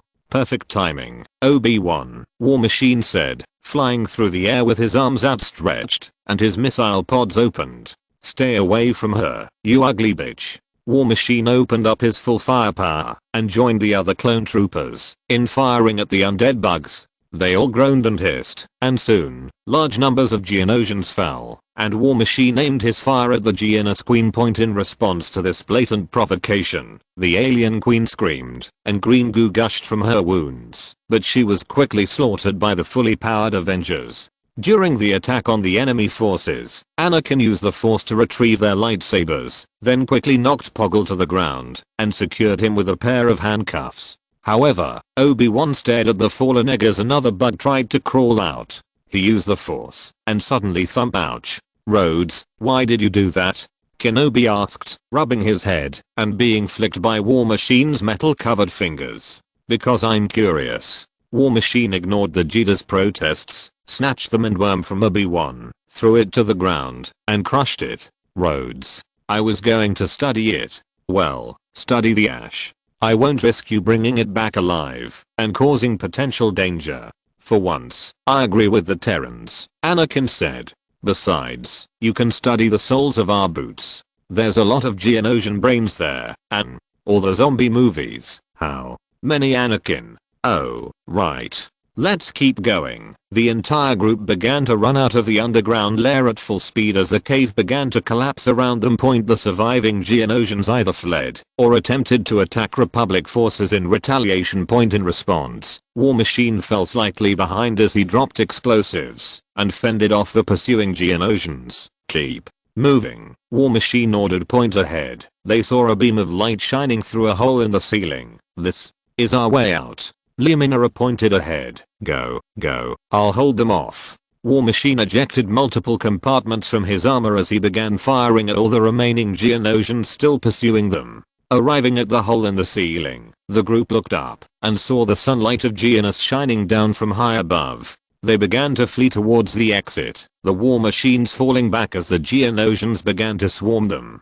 He looked up for a moment, seeing that the rest of the clones were now out. Okay. Time to go, War Machine muttered. On the surface, Cap, Shifter, and Rota hear the sounds of a firefight coming from the underground lair. As they are about to go through the main entrance, Cap notices some noises, not coming from where they came in, but from a nearby cover. Cap rushes over, lifts the metal plate, and pulls it open. Two clone troopers see this, and rush over to offer the Avengers assistance. Just then they spotted the search party, Boggle, beginning to climb up from the hole below. Lowering the metal sheet, the three leaned over and began pulling the men out one by one. They had to hurry because of the constant hissing and groaning coming from below. Until the last of them came out, they suddenly heard thrusters taking off from below. They retreated, and soon the War Machine flew out quickly. We have to evacuate, the colonel said. This place is collapsing. War Machine flew ahead and everyone else ran behind as the temple began to collapse. With the last of them out of the vicinity, they were protected from the creatures lurking below them. Well, all things considered. Anakin coughed. That's better than I expected. I just wish we could get one of these. Ouch. Kenobi rubbed the back of his head, staring in disbelief at War Machine, who had taken off his helmet and was looking at the Jedi Master expressionlessly. Kenobi, just don't finish that sentence. Don't even think about it. You're thinking a dangerous thing, War Machine said in a dry tone. There's precedent for this situation, and I'm not going to risk you putting all of us in danger for the sake of your curiosity. Luminara suddenly began laughing at the monitor, and Anakin was unable to suppress his laughter at the rare moment when his master was scolded so thoroughly. Captain America smiled and said, I have a feeling I missed something good. Yes, once we are out of here, I'll tell you about what Obi-Wan just did, and why his curiosity could be a dangerous choice. I will definitely do this in a safe environment. Shut up. Stop talking. Chapter 188 Captain America's Doubts. The Battle of Geonosis is finally over. As the Republic re-established its firm control over Geonosis, any remaining Separatist forces were swept away. The battle was hard fought, and many clones sacrificed their lives, but it also inspired the fighting spirit of all those involved and helped them win the battle. Now, under the leadership of Poggle, the Jedi and the Avengers prepare to leave the planet. However, we didn't find anything or anyone related to this transmission, War Machine said with a slight disappointment. He was talking to Cap, Falcon, and Black Widow. The other Avengers were already on the ship returning to Coruscant after a long journey. Spider-Man was the only one left, and as he talked to Ahsoka and Barriss, The young teenager was not far away. "I'm sorry, comrades," Tap said through War Machine's armor. "I believed there was a lost comrade on this planet. It seems I was wrong." "Are you sure, Tap?" Falcon asked. "Maybe we missed something." "Not sure, Comrade Wilson," Tap admitted. "Perhaps it's a glitch." Captain America frowned and crossed his arms in thought. "A minor glitch?" Captain America thought to himself. That robot, Steve, Cap, blinked and looked up to see the others staring at him. Black Widow with a hand on his arm. "Ah, you okay?" Black Widow asked with a little concern. "You look like something's wrong," Falcon pointed out. Cap opened his mouth, then his expression turned confused. "What can I do?" Captain America asked with a puzzled look on his face. "Honestly, Captain, what are you thinking about?" Falcon asked after a moment. Captain America sighed and hung his head for a while, replaying those horrifying words in his mind over and over again. Cap muttered, "There is a droid I met here, on the planet Geonosis. It's just like all the other droids we've fought. I feel it here," War Machine said cautiously. "But what did it say? How did it say it?" Captain America clenched his fists. "It doesn't look right." Black Widow frowned, first looking at Falcon, then looking at War Machine. "What did the robot say?" Falcon asked. Captain America hesitated for a moment. "One sentence." "One sentence?" Falcon repeated. He looked at War Machine and Black Widow, both of whom looked a little uneasy. "There are no restrictions on me." Captain America finished the sentence. "Does it remind you of anyone?" "Did not you say Ultron?"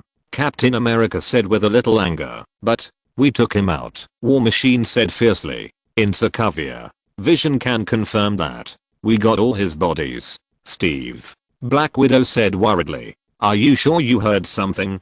"I don't know," Cap admitted, but he was still clearly unsure. Before they could discuss the matter further, a Republic shuttle landed near them, and several cloned troopers pushed the young Poggle, who had just been captured, towards it. On landing, the gangway was extended downward and Boggle was pushed into the boat. Mundy approached Boggle, who was being escorted aboard by two soldiers, and walked down the gangway with an uneasy look on his face. "It looks like we have a complication, isn't that what we always do?" Skywalker said. "I have just received a distress signal from our forces on Tatooine. Master Windu's defenses have held, but his men have paid a heavy price," said GD Master Celian. "They are in desperate need of medical supplies. We can obtain these at the Odyssey medical station, but we are transporting the Poggle to Coruscant, and the Odysseus is not on the route. The Republic must begin interrogating Boggle immediately if we are to gain any useful intelligence from him," Luminara said firmly. Anakin thought for a moment, trying to think of something that could be done. His eyes briefly glanced at the teenager between them. An idea formed, and Skywalker walked over and put his arm around the three of them. "Guys, I suggest we let Peter, Barriss, and Ahsoka handle the supply mission. Are you sure you want them to go?" "Why not? I think they'll do a great job." The three boys looked at each other and then gave their answers. "Whatever needs to be done, Master. I'm happy to help." Ahsoka made the sound. "Me too," Barriss said simply. Me too," said Spider-Man. Seeing the teenagers accept to take part in this sudden mission, Obi-Wan looked at the older members of the Avengers present, and they seemed to have accepted Spider-Man's mission. "Very good. Now prepare to depart aboard the medical frigate. After we deliver the Poggle to Coruscant, we will reunite with you and sail to Tatooine."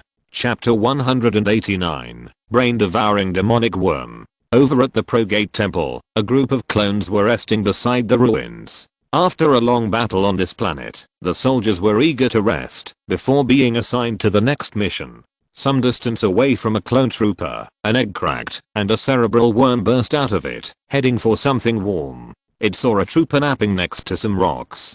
Seeing the clone so vulnerable, it slid onto the armor and soon burrowed into the man's nostril point. After reaching the ruins, a clone lieutenant came to the scene. He pulled out his blaster, aimed at the sky, and fired a round. The sound echoed throughout the territory, causing the sleeping clones to suddenly wake up and grab their blasters, thinking that the enemy was coming. But this was not the case, as they saw their lieutenant coming here with a hint of a smile. "I'm sorry, kids. I hope I didn't interrupt any of your pleasant dreams. Any other missions, sir? You're right, the clone lieutenant confirmed. We need to deliver medical supplies to Odysseus. A clone named Pulsar groaned helplessly. We were supposed to be built for fighting, not running errands. The lieutenant walked up to the soldier and said, "Hey, we are born to follow orders, Pulsar.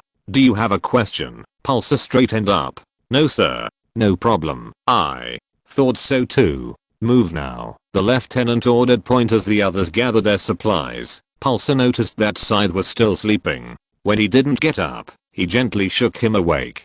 "Come on, Scythe, wake up. We need to get moving." Scythe did not move after waking up, and Pulsar had turned and continued walking out. If he had watched his brother a moment longer, he would have seen Scythe lying on the ground, convulsing, and then standing up. Hearing movement behind him, Pulsar looked back and saw Scythe had woken up.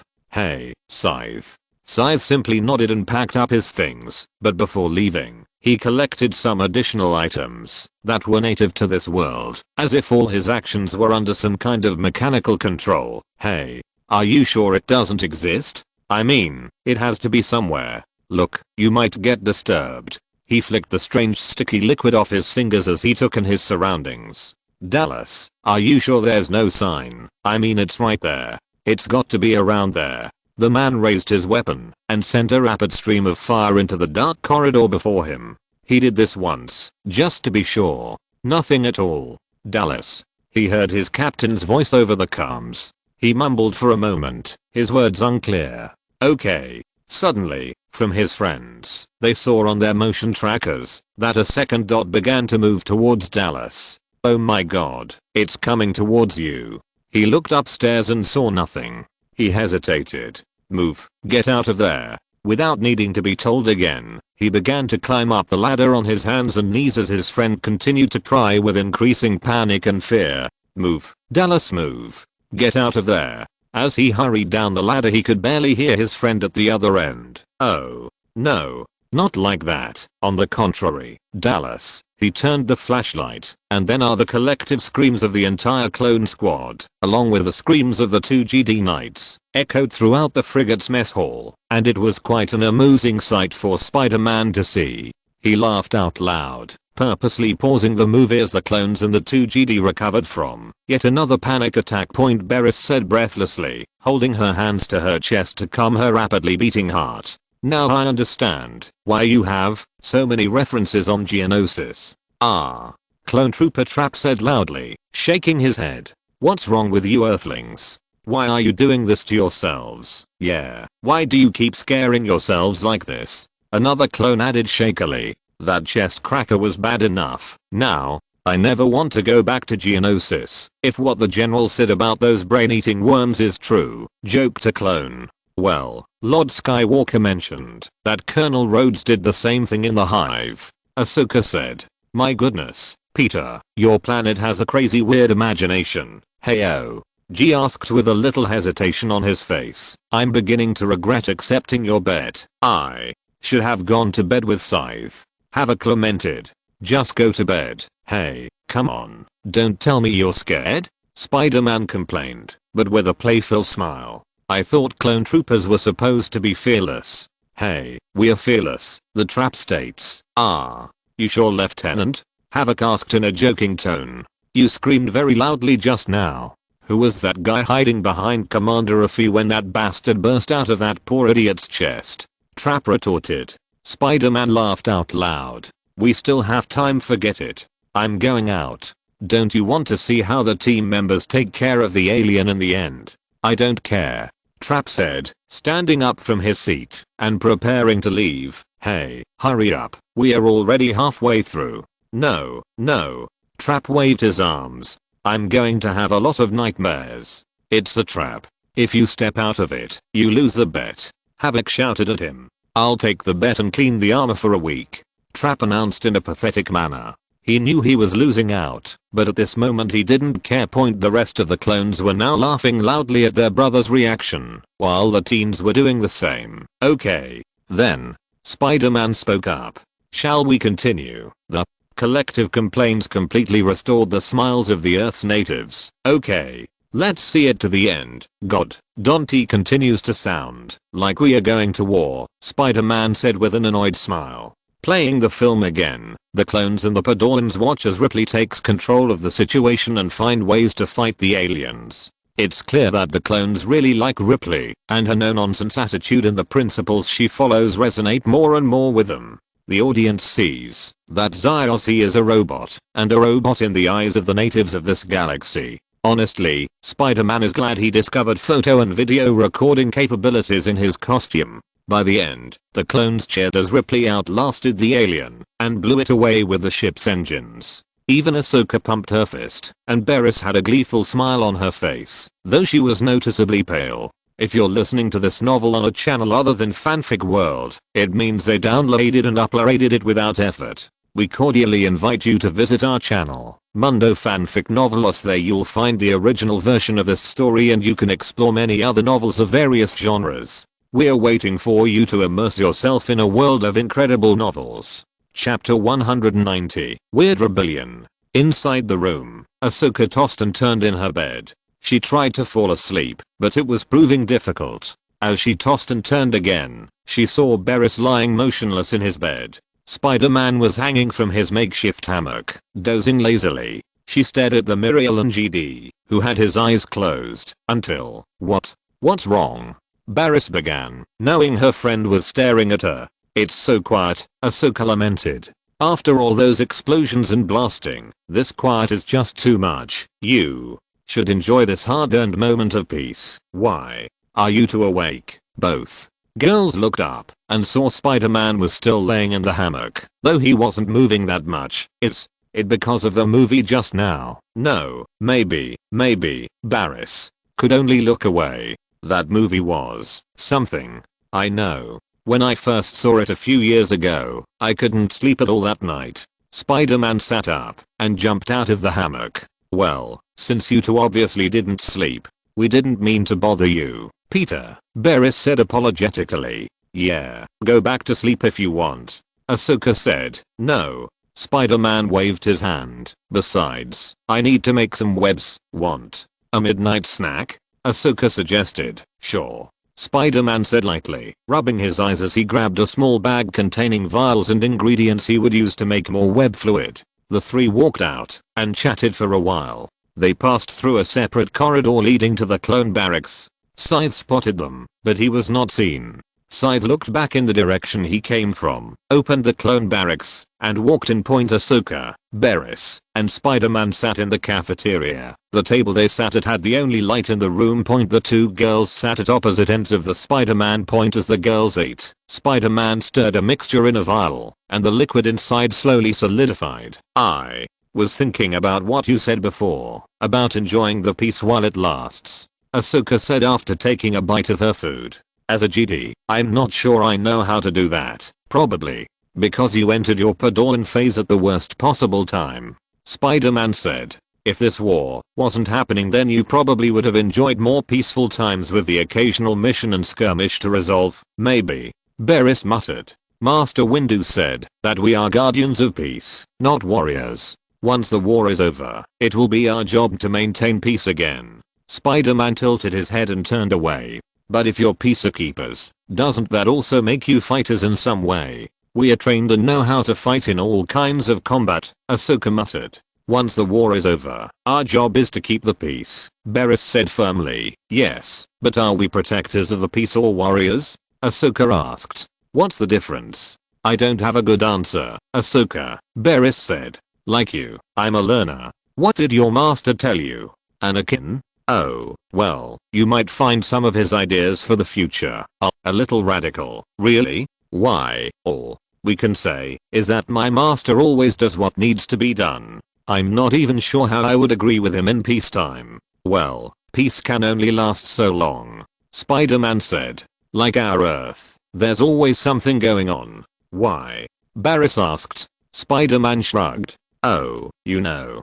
Crime everywhere, maybe a war somewhere in the world, maybe not. The occasional doomsday type threat. Spider-Man paused. Though when I really think about it, we've been getting a lot of that lately. Ahsoka blinked and found herself unexpectedly laughing a moment later.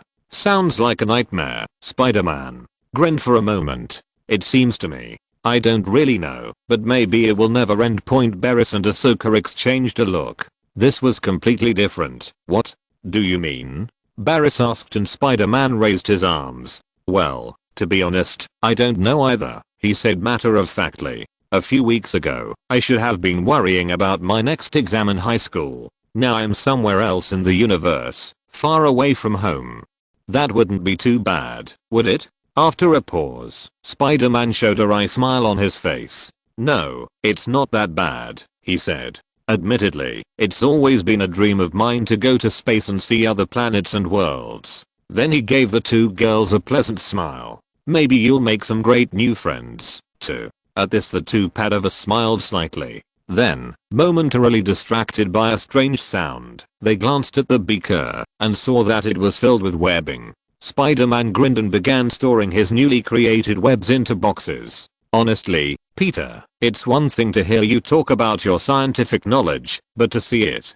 Barriss trailed off, impressed by his work. You should see Mr. Stark's work, Spider-Man said, patting the spider emblem on his chest. He made this suit for me. Ahsoka hummed in interest, though her thoughts went back to an earlier remark made by her earthling friend. Peter, okay, do you really believe what you just said? Is there more to do after the war? Spider-Man paused in storing his webs, frowned slightly, and continued. We have to do this, he said, quite solemnly. It's part of our responsibility. It's what we have to do. Ahsoka and Barriss exchanged confused looks. This was certainly not the usual banter, Peter. Barriss said slowly. Why do you think it's our responsibility? Spider-Man was about to respond when the cafeteria door opened and he looked back to see several clones. Ahsoka looked up and smiled. Scythe, Evening, Edge. Ahsoka greeted.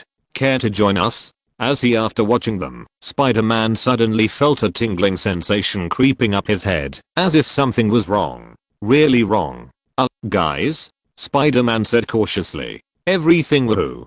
Two clones stepped forward and began firing at the trio, the teens leaping back, Barriss and Ahsoka igniting their lightsabers, while Spider-Man leaped high into the air. Soldiers, stop, Ahsoka ordered, backing out before turning the table. I don't think they volunteered. Spider-Man shouted from the ceiling, firing two webs at the soldiers. Spider-Man grabbed the soldiers' guns and ripped them out of their hands, giving Ahsoka and Barriss the opportunity to force them against the wall, knocking them both unconscious as they got closer. Barriss swung her lightsaber, cleaving away the blaster fire in case the clones woke up too soon. Suddenly, the door behind them opened again, and two more clones came in with blasters pointed at them. Out of reflex, Spider-Man fired web shots at the clones' hands and the wall beside them as both struggled to free themselves. Peter, what are you doing?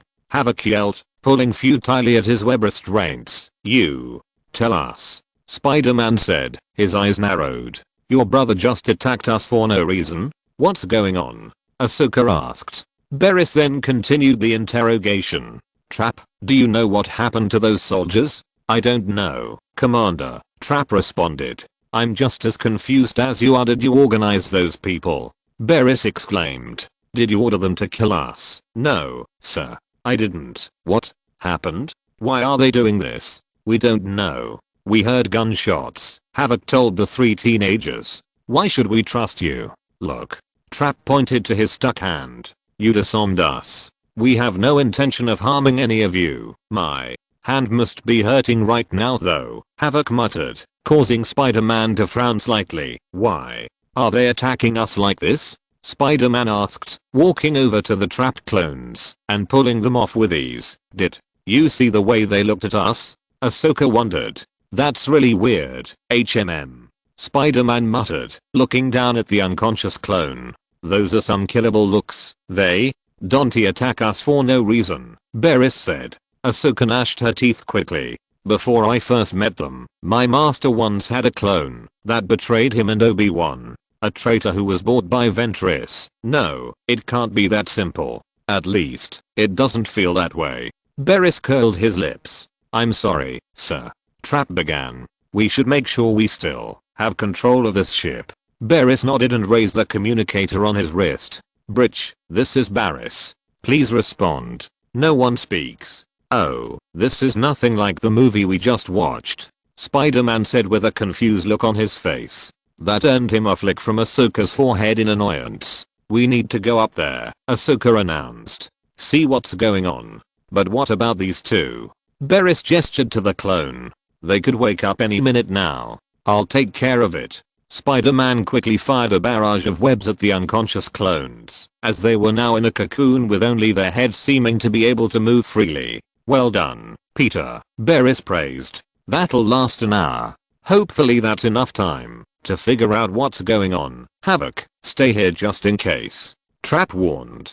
Don't take any risks, Will. Not, as the others left. Havoc stepped aside to stand guard. Chapter 191 Find the Reason. As Padawan and Spider-Man begin to deal with their latest emergency, the old Jedi and the Avengers are unaware of the trouble they are now facing. No. News on Peter and the girls yet? Captain America asked. No. Lumina frowned. They should have arrived by now. That's not like a Padawan or young Mr. Parker. They wouldn't miss a briefing. Obi-Wan pointed out, rubbing his beard in thought. Do you think something's wrong? Falcon asked. Not sure, Lumina said. For all we know, they might be in trouble. Anakin said bluntly. Anakin, have faith in your Padawan. Kenobi said firmly. After all, she is not alone. She has your teachings. You know she is very much like you. Reckless, crazy, and annoying? War Machine said knowingly. Anakin's brow twitched, but he felt Captain America tap his shoulder. Don't worry, Anakin. If anything happens, we'll know right away. Cap said. Rex, keep us up. Any transmissions from the kids, you're to tell us right away. Yes, sir. Rex promised Anakin, giving Captain America an appreciative look. Walking through one of the corridors on the ship, some security shields suddenly activated. Someone doesn't want us to go up there, Ahsoka said bluntly. Barriss and Spider-Man ducked down and tried to get around the security shield.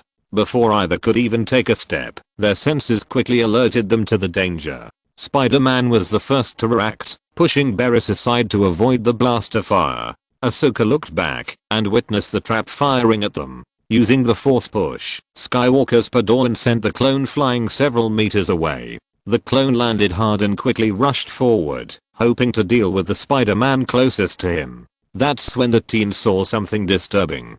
Spider-Man yelled, and the clone soldier rolled his eyes and spit out a yellow worm from his mouth. Whoa, don't put it in. Reacting quickly, Spider-Man's hand shot up and caught the bug. The ear-piercing scream made them all flinch at the sound.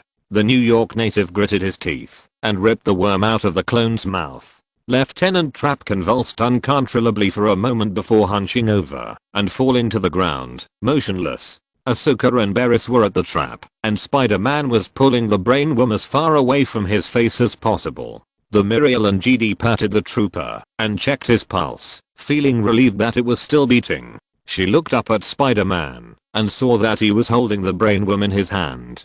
Barriss narrowed her eyes, summoned her lightsaber, and quickly cut the bug in half. Spider-Man jumped from such a quick movement and dropped the dead bug to the ground. What just happened? Ahsoka asked loudly. What was that? Barriss knelt down to investigate the worm, which was now broken into 2 pieces. She picked it up carefully and took a moment to examine it. Spider-Man grimaced. That's some body snatcher invasion stuff. My Master Luminara spoke of the Queen of Geonos. The one who kidnapped her had a way of controlling dead Geonosians and perhaps other creatures, including a worm called the Brain Worm. Spider-Man's face turned pale. Oh god. Oh god. Oh god. Oh, it's the body snatchers. I didn't know body snatchers happened in real life. This is a horrible nightmare. And it's on the alien suddenly. Ahsoka slapped him on the head, stopping him from escalating his insane fear-induced ramblings. Thank you. Anytime. Ahsoka looked back at the dead parasite on the ground.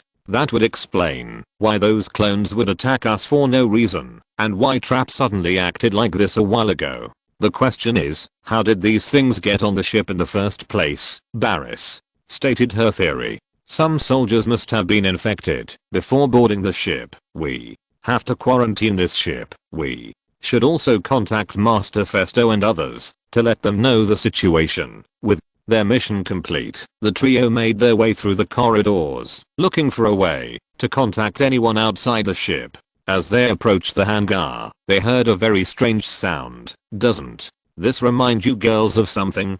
Spider-Man asked, slowly walking towards the source. Peter, please. Not now. Ahsoka twisted her body and shook her head. Not the scene. I'm talking about the general sound. Both girls paused for a moment, not sure what he was referring to. Wait. Barris tilted his head. There was an unusual series of clicking and grunting noises coming from a nearby room. That voices. Ahsoka recognized it now. More specifically, what language it was. Giannis. The teens peered into the room and saw the clones surrounding another clone who was struggling to break free from the control of his possessed brothers. One of them held up what appeared to be an egg, and an all too familiar parasite wriggled out of it. We have to help him, Ahsoka whispered. Barris simply shook his head, and the brain-eating demon worm shot out, quickly inserting into the clone's head through the nostril. It's too late. Spider-Man just nodded, looking pale. Okay, so it turns out that the aliens met the body snatchers. Ahsoka grimaced. I hate that you're right. We have to do something. Spider-Man said as much because he really didn't want to fall into a horror movie cliché. His tingling senses snapped, and he fired a web out of pure instinct. It hit one of the possessed clones as the blaster missed its intended target. He tried to fire again, but was punched in the face, rendering him unconscious. This did not go unnoticed by the possessed clones in the other room. All heads spun to search for the three teens. At the same moment they screamed something akin to Geonosian, a high-pitched wail. Yeah, definitely a body snatcher. Not yet, Ahsoka said, deflecting blasters away from the possessed clones. She saw one of them pull out two more eggs, and the GD immediately pulled them apart with force, cutting them open. The clones' angry screams increased their firing rate. Ahsoka shoved one clone away with force, and Barris disarmed another, only to shove him away again a moment later. Spider-Man webbed a clone to the wall, and the three now hid behind a box for cover. Chapter 192 Crisis. It wasn't long before the other possessed clones in the corridor rushed in. Oh, okay, Spider-Man grumbled. Ahsoka, however, was already looking for a way out. Peter, Barris, go to the vents. Up there, Spider-Man fired a web that shot toward the ceiling as he quickly pried open the vent cover.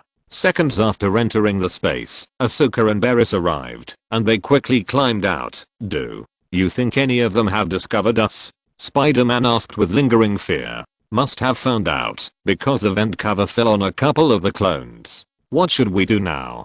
I'll go to the reactor room and disable the thrusters. Barris volunteered. You proceed to the aft communications center and alert Master Fisto. We have to stop this ship from reaching the medical station. Spider-Man said, I'll go with you. Well, there's one of you, and two of us, Ahsoka pointed out. Who are you going to help?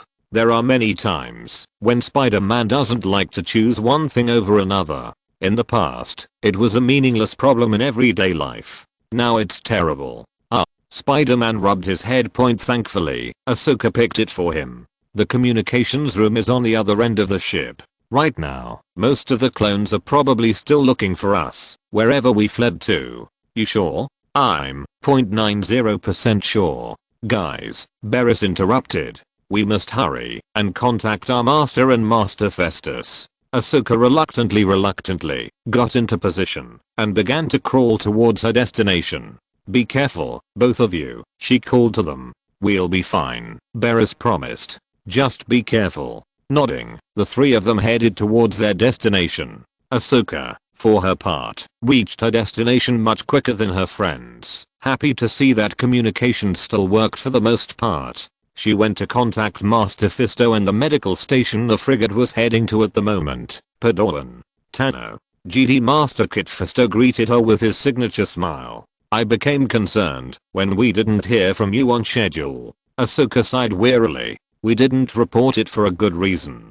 Fisto's expression dropped slightly, noting Ahsoka's obvious look of worry and panic. Ahsoka quickly recounts the events of her ship, telling the Nautil and GD that the Geonosian parasite has infected the clones and is now hunting them. Master, we cannot board the medical bay under any circumstances while these items are aboard the ship, Ahsoka announced. But that leaves you, Barriss and young Parker still in danger, Festo countered. You must dock with the station. We can analyze the parasites and find a way to deal with them. Master. Fisto, these worms are extremely dangerous. They managed to take control of our clones without us realizing or sensing them. Ahsoka retorted. We'll take the necessary precautions, young man, Fisto assured, but Ahsoka clearly didn't believe him. I have a bad feeling about this, Master Fisto, Ahsoka admitted. But I will follow your instructions. As Ahsoka talked to Fisto, Barriss and Spider-Man reached the end of the ship and the two dropped out of the vents back to back. Looks like we are in the clear, Barriss whispered. At least for now, Spider-Man said. This way. Barriss motioned for him to follow. Spider-Man noticed the hallway. Haven't we been here before? There's some repetition in the layout of this ship, Barriss joked as they entered the corridor leading to the reactor room. Spider-Man blinked, suddenly under attack. He let out a small roar, gritting his teeth, and staring at Barriss, who convulsed in pain and the lightsaber fell from her hand.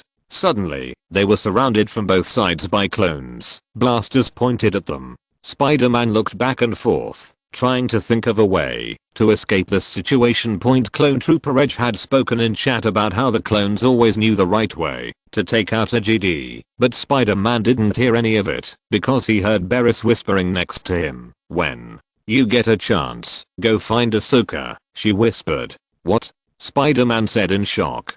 Clone Trooper Scythe holds out a Geonosian egg with two worms wriggling on it. Let's go, Barriss whispered sternly, and Spider-Man hesitated, causing Barriss to forcefully push him past the two clones that were blocking their original entrance. Spider-Man looked up in horror as Barriss was shocked again, and the scythe grabbed her hair and pulled it back. Spider-Man slammed his fist into the ground, leaving a sizable dent, and was about to rush through when the passage was blocked by the ray. He gritted his teeth, looked at the two clones he had knocked down, and quickly pushed them against the wall, immobilizing them. Spider-Man mentally blamed himself and jumped into the vent again, and just as Spider-Man fell, the newly possessed Barriss retracted her lightsaber. He needed to find Ahsoka. Chapter 193 Solution. Almost there, Ahsoka muttered, reconnecting the stuck console. After a few more moments, the monitor quickly lit up and showed Pador in a familiar clone.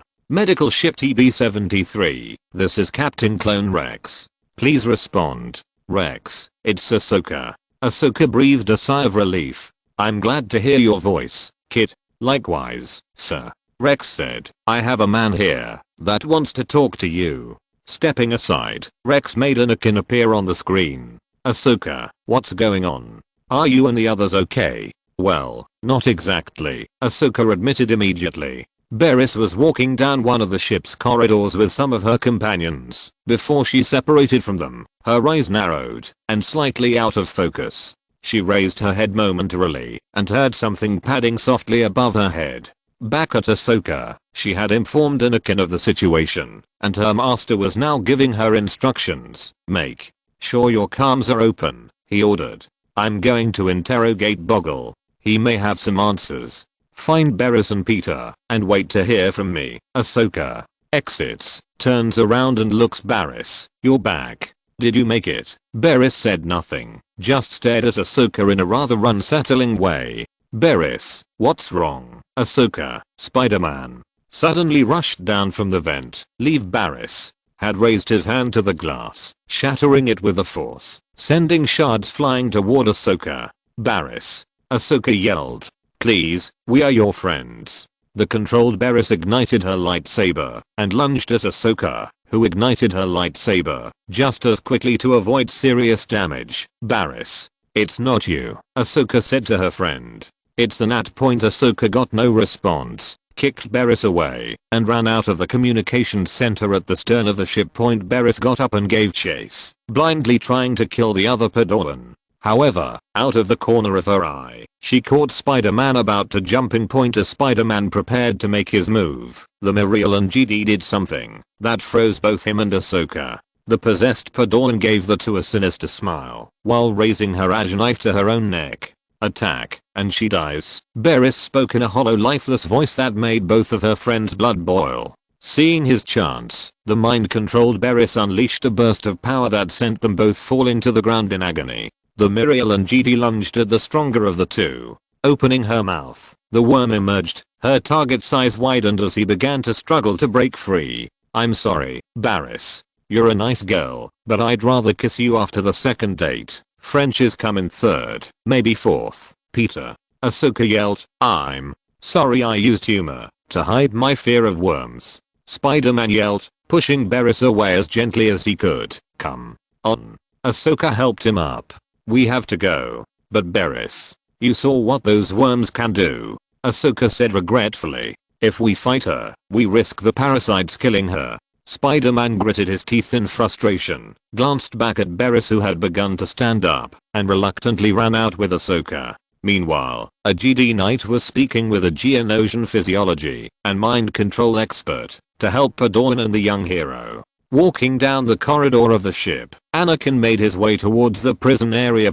He is not alone. Captain America is right beside him. Upon arriving, Anakin dismissed the clones guarding the cell and walked inside, with Cap standing at the entrance. Will you answer my question? Anakin asked hastily, raising his hand, as if to signal the use of the Force. Captain America frowned at the gesture. Poggle spoke in his native tongue, prompting the protocol droid in the cell to translate. Your feeble GD mind tricks will not work on Geonosians. The other GD already know this. Anakin lowered his arms and turned away. He clenched his fists and spoke calmly. Mind tricks? Suddenly, he punched Poggle in the face, causing him to fall to the floor of the cell. I don't need mind tricks to make you talk. Once again, the protocol droid translated Poggle's words. I will never speak. Jade the Geonosian quickly clenched his throat, trying to catch his breath, and Anakin began to force his neck. We'll see what happens, Poggle. Anakin, Cap called out to him, causing the GD to turn toward the Avengers, and Cap shook his head. After a moment, the GD put Poggle down, and Cap was now heading towards the Geonosians. Tell us what we want to know, Cap asked in a dangerously calm voice. Poggle let out a series of clicks and coughs, which the protocol droid translated for him. If you think a show of force like this will get me to talk, then you are clearly more stupid than I thought. Captain America sighed and glanced at Anakin. The GD Knight gave Poggle a stern look. Captain America silently motioned for Anakin to step back behind him. Anakin stood behind Cap with his arms crossed as the super soldier grabbed his shield and held it tightly. In an instant, Cap smashed the metal table between him and Poggle. The Geonosian Separatist barely had time to register the shocking display of strength as he was kicked into the wall. As he fell, Poggle vibrated as his ears rang from the clang of vibranium hitting metal. Captain America stared at him fiercely. We can do this two ways, Poggle, Cap said sternly. Either you tell us what we want to know and help save those kids and the clones, or Anakin and I take turns beating you. Your choice. Anakin was surprised by Captain America's sudden behavior. He didn't know that someone as controlled and calm as Captain America had such a side. But now, he didn't care. He just wanted a way to save Padawan, Peter, and the clones. Finally, Boggle gave the answer. Meanwhile, Spider-Man and Ahsoka escaped from their possessed friends. With the clones joining the chase, they had to resort to delaying tactics, forcibly knocking out or webbing the clones, with only Barriss proving to be a thorn in their side. This way, Peter, Ahsoka called to him as Spider-Man trapped a clone in a cocoon. After a moment, Barriss and the clones came at him again, and the two rounded a corner and were in the next hallway. Spider-Man pulled a grenade from his belt and threw a web grenade, which formed a large web, blocking the pursuit of his pursuers. The clones all ran into the web, and Barriss stepped back and lost sight of the two. Anakin and Captain America returned to the Resolute's control room to reunite with the other Avengers and GD. I've made contact with Ahsoka, Anakin said loudly. What's going on with them? Obi-Wan asked. Geonosis brain-eating worms have infested her crew. How did they get on board? Kenobi asked with a hint of horror. Boggle said that after our raid on the Queen's temple, the parasite must need a new host. Captain America said grimly. Some of the other Jedi looked at each other, and Luminara expressed their common thoughts. You both questioned Poggle. Yes, we interrogated Poggle. Anakin said under pressure. There was no time to find the rest of you. Master Mundi asked their next question. How did you get him to talk? Listen, what's important is that he told me how to stop the brain-eating monsters. Captain America changed the subject point. He and the other 3 Avengers exchanged a look. Black Widow, Falcon, and War Machine knew there was more to this, but they also knew there were more pressing matters at hand. After establishing contact with Ahsoka's wrist communication frequency, they soon heard Ahsoka's voice. It's Ahsoka. Ahsoka, listen to me, Anakin said firmly. The worms are affected by the cold. Cold? How can we stop them? The coolant system is ruptured, he said, but there was no immediate response. Did you hear that? The coolant system is ruptured. Coolant system. Got it. The transmission is over. Back on TB-73, Ahsoka and Spider-Man had to carefully maneuver around vents and corridors to find the cooling system. However, this proved to be quite difficult with the clones and Padawans being controlled by Geonosian parasites. The two eventually reached their destination. Spider-Man stood guard as soon as he entered, while Ahsoka operated. After a while, pulling a switch, Ahsoka released the coolant system, and the ship began to rapidly cool down. What? Now? Spider-Man asked. Now? Let's just hope this works, Ahsoka said confusedly. The temperature of the entire ship began to drop, and the possessed clone stopped moving, looking around in slight confusion. Chapter 194. It's finally over. Meanwhile, the ship had just left hyperspace and the medical station was in sight. Staring at the hologram from inside the medical bay, Kitto Fisto recognized the specific ship now entering their system. That's Ahsoka's ship, the Nautil and GD Master said. It's just coming out of hyperspace right now. Send out tugboats to tie them down. Warn everyone, I don't want anyone aboard that ship until the parasite is contained. Sound all alarms and prepare the sub-zero tubes. The medical clone nearby nodded and gave orders to the security team. Spider-Man and Ahsoka made their way through the hallway, having successfully completed their mission. All they had to do was bide their time and survive the cold long enough for them to be rescued. I kind of regret leaving my robes at the temple, Ahsoka said, crossing her arms and shaking. Yes. Spider-Man's teeth were chattering. Both teens blinked, watching the steam coming off Spider-Man's costume and the black webs glowing around him. Wow, built-in heater, Spider-Man said with a grin. How lucky, Ahsoka said, now shaking more with envy. Where are you? Spider-Man and Ahsoka turned in a circle and heard their friend's voice. You can't abandon me. Ah, you sure? Spider-Man quipped. The two quickly jumped directly into the vent above, ignoring the cold wind that was blowing at full force. The biting cold wind caused the possessed Beris to pause. The worm inside her, knowing that if it allowed its host to chase into the vent, it would surely die. Throughout the ship, every infected clone wailed. They all tried to get warmth, but none came. It wasn't long before their masters passed out from the pain the worms were feeling, and none of them could really take it. Spider-Man and Ahsoka quickly crawled through the vents, Ahsoka staying as close to Spider-Man as she could feel the heat radiating from his suit. Finally, they arrived at their destination. Bridge, last. Shaking, Ahsoka shuffled to the keypad at the door.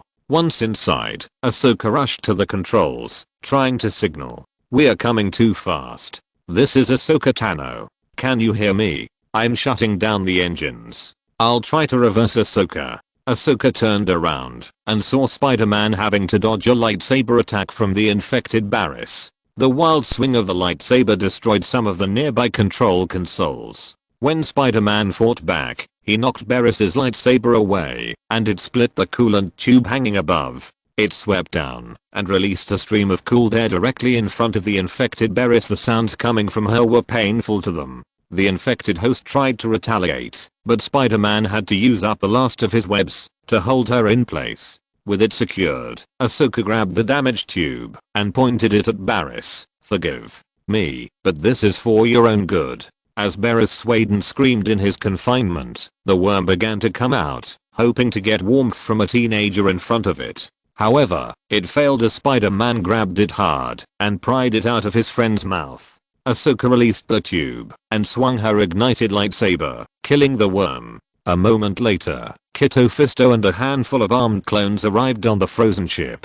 They remained focused on their surroundings, unaware of any infected wandering around. When they arrived, they saw the three teenagers hugging each other tightly to combine the remaining heat in their bodies. Now they felt like a mess, even with Spider-Man's costume working overtime to heat them up. Ahsoka raised her head with all her might, trying to smile. What took you so long? Spider-Man struggled. We all want to get the medical supplies out, Barriss whispered. Don't worry, Festus said as the three teenagers were slowly overcome by the darkness. We'll take care of it. You three can rest for now. They nodded and Barriss and Ahsoka passed out, but Spider-Man remained conscious. Mr. Parker? Festo said in surprise. Internal heater, Mr. Fisto, Spider-Man said, though his head was still exposed. Do you have a hat I could use, though? Second left my mask at the barracks. The next thing Ahsoka knew, she was waking up in the medical bay. Her vision was blurry as she was covered in several layers of blankets to help her return to normalcy. Anakin sat not far from her bed. Hearing that she seemed to wake up, he walked over and whispered something. Hey, Ahsoka, you're safe.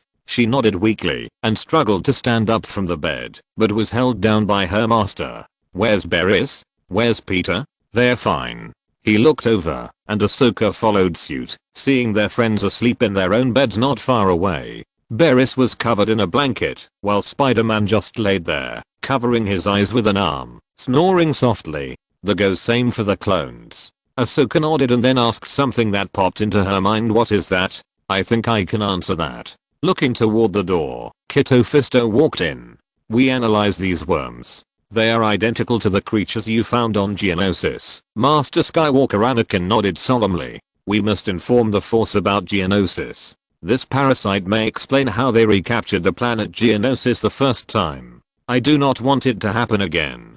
Kitto Fisto nodded in full agreement, then turned to the conscious teenager. You've been through quite a bit. We really appreciate everything you and the others have done today. Spider-Man woke up and looked up to see Ahsoka was now awake. He stood up and slowly walked over to her bedside. He gently placed his hand on her shoulder and gave her a small smile. Hey, glad to see you're okay, Spider-Man said happily. I was really worried about you. Same. With you and Barriss, Anakin. And Kit saw this and decided to let the two friends talk to each other. As she exited the medical bay, Ahsoka thought back to something that had been bothering her for some time. So, Peter, is it sometimes earlier? What is French? Spider-Man looked at her strangely. French is a language on Earth. Yeah, but what does that have to do with kissing? Spider-Man remained silent, mouth hanging open, unsure of how to properly answer his friend's question. Well, you see, that's not important to your young innocent ears right now, Spider-Man said with finality, one hand over his heart and the other raised to his ear. Come on, tell me. He shook his head. Please, oh my, since when has she been able to do this? Spider-Man had to look away from her because there seemed to be some kind of gleam in her eyes. It was a look that would hurt him because they looked so innocent. That shouldn't be allowed was the only sentence that ran through his mind as he kept hearing Ahsoka's innocent request. Anakin walked out of the room and was greeted by the sight of Captain America resting against the wall near the door. How are they? Captain America asked. They're fine, Anakin assured him. Nothing that adequate rest can't help them fully recover from. Cap nodded. Glad to hear that. They definitely needed a break after that mess. Agreed, Anakin said, and the two left the room where the teens were resting. They remained mostly silent when Cap noticed Anakin glance sideways, seemingly wishing to remain hidden. What happened? HMM. Anakin looked at Captain America innocently. Do you have any ideas? What? Anakin said. In my thoughts? I wasn't thinking anything. Captain America looked at him expectantly, waiting for him to tell the truth. Sighing, Anakin rubbed the back of his head. I didn't know you were. Anakin muttered. Interrogate the Poggle, Captain. America was slightly aware of this. Yeah. Captain America coughed. This is a method I don't use often or really haven't used in over 70 years. Anakin snorted, then turned slightly more serious. You know, this kind of abuse is not the GD way. That's not GD to me. You're worried about a friend? Cap said, placing a hand on the GD's shoulder. I can tell you some of the things I did during the war. Things I did don't exactly let me sleep that well at night. Anakin was silent. How do you cope? He asked after a moment's silence. Just dealing with it the best I can, Cap said. I know people are free and other people don't have to do what me and my generation did. Skywalker thought about what Captain America said and then had an idea for a prank. I want to hear, old man.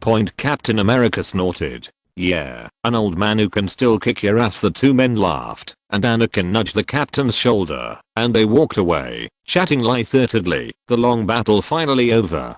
Chapter 195. We Are Protectors 1. The bar was bustling like most bars. The booths, stools, and tables were packed with many customers and drinks were everywhere. However, a particular booth inside the bar was given a large berth by other customers as they drank in relative peace. The group consisted of several heavily armed individuals who sat at a round table with drinks in their hands and wearing T-mask helmets. Two of them wore green armor, while their companions were mostly black and gray.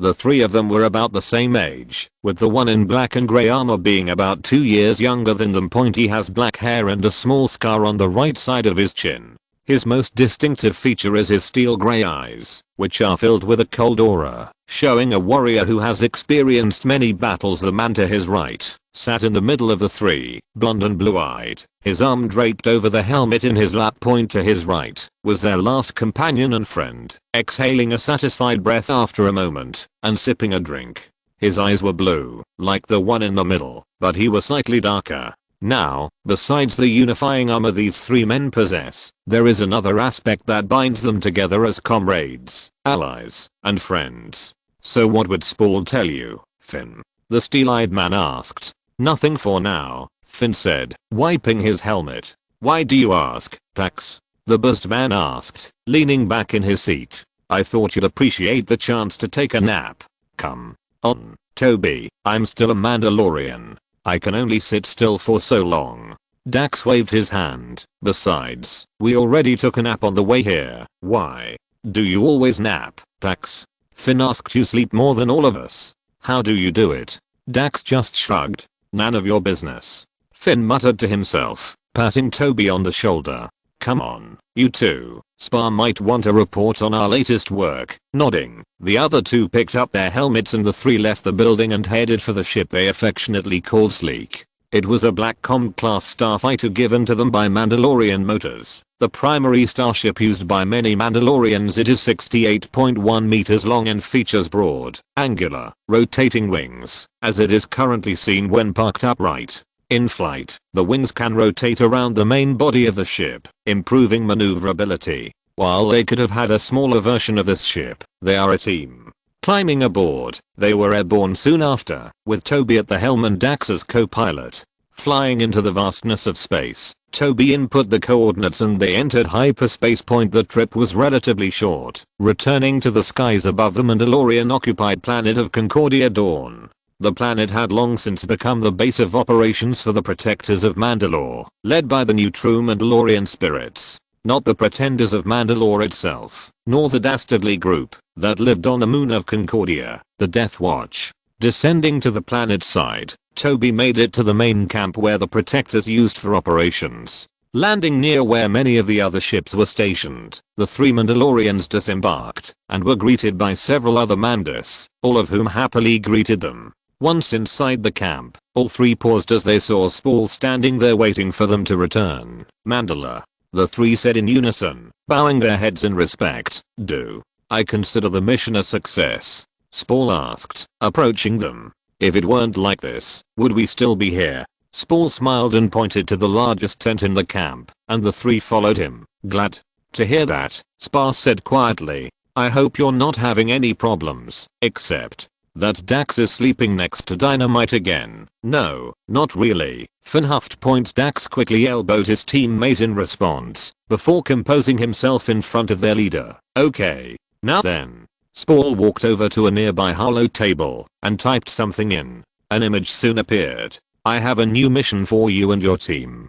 Finn took off his helmet, as did his two friends, and all three stared at the hollow table, showing them a familiar planet. What is this? Mandalore. The Aldor have been harassed by raiders and pirates lately, Spar said grimly. As you all know, the Mandalorians have been in danger due to our divisions. They were well aware that their people were now divided into factions, scattered across the galaxy. What do you want us to do? Isn't it obvious? Liberate this place, that's it, Dax said. You're right, but there's more to it than that, Spall told them. What? One person. Finn's eyes narrowed. Could it be him? Spall complained. Possibly, but I have no such luck. This is really just one clue, and the only one I've had lately. The three Mandalorians knew exactly who Sparrow was referring to. He had always wanted to track him down personally, and as three of his most trusted friends and allies, he understood this man and the significance he held. We will find him, Mandalore, Finn promised. Don't get your hopes up, but I'd appreciate it if you did. Spall then gave his next instruction. Go find the forge before you leave. He told the trio. In addition to restocking your armory, I'm sure she has something else for you three. Isn't it cool? Toby asked with a smile. You'll see, Spar. Then returned to his own equipment and the three men left. Walking out of the big tent, Finn led Toby and Dax to the workplace of the Guardian blacksmith. The place itself is quite different as it is a solid single-story building as it was built and designed by the Master Forge himself. Nodding to the other two Mandalorians who were talking outside the forge. They walked inside. Even with the protection of their protective clothing, they were challenged by the heat of the forge room. Not really because of the actual heat of the kiln, but because of the intensity of the radiation from the kiln master. The forger was working intently, making sure there were no mistakes or weaknesses in the craft. The dedication and discipline that went into it all could almost be felt by anyone who came within earshot. I think you three know what needs to be done, the forger said, not taking her eyes off her work. Yes, Master Forge, they said respectfully. Becoming a Mandalorian Forger Master is a commitment and understanding, being able to use prior knowledge and innovation to craft that will advance the clan they primarily serve. After hammering the metal, she slowly quenched it into a nearby oil pan. Flames ignited upon contact, and the forger quickly turned her attention to the newcomer. If you'd like to follow me, not far from the central kiln, she opened a compartment in the wall, revealing an assortment of Mandalorian weaponry, vibra blades, rifles, and more. She walked to a lower compartment, opened it, and took out some small containers. Opening the first page, she introduced the contents to the three. I believe it's time for you three to have these, she said. Whispering birds are a great defense against multiple enemies. Use them with caution, in anticipation of what may come. Of course. The three said in unison. She handed them the crate of whispering bird weapons, then listened to their requests for what they needed to add to their own armory. Where are you going? The Forger Master asked, as she was approving most of their requests. Odo, the Forge Master. Dax replied immediately. Odo. She repeated in a low voice. This planet is of great importance to our people. I pray for your success, Protector. If we don't succeed, we'll die. I know. For our culture and our heritage, the Forger said. That's it. That's it. Someone else said loudly. Chapter 196. We are Protectors too. Now fully equipped and prepared, the three Mandalorian Protectors left the Crucible and returned to their ship's destination and mission. So, Aldo, Toby said, looking at Dax. Weren't you born there, Dax? Dax shook his head. No, my father is from this planet. I was actually born in Concord Dawn. Really? Finn asked curiously. Dax, despite being a good friend of Finn and Toby, has never really talked about his past. He has only revealed a few details, though he mostly keeps his past to himself. He joined the Protectors shortly after they were formed, becoming good friends with Spur, Finn, and Toby, and a paragon of the Protectors. He is a fierce fighter, and Dax makes it a point to always take a nap whenever he has some free time before a mission. Still, he was their trusted brother, and they knew that when push came to shove, they knew Dax would be right there beside them, blaster in hand, ready to fight. Go ahead, Finn, Toby. Dax spoke after a moment of silence, as the ship was traveling through hyperspace. What is Mandalore like? HMM.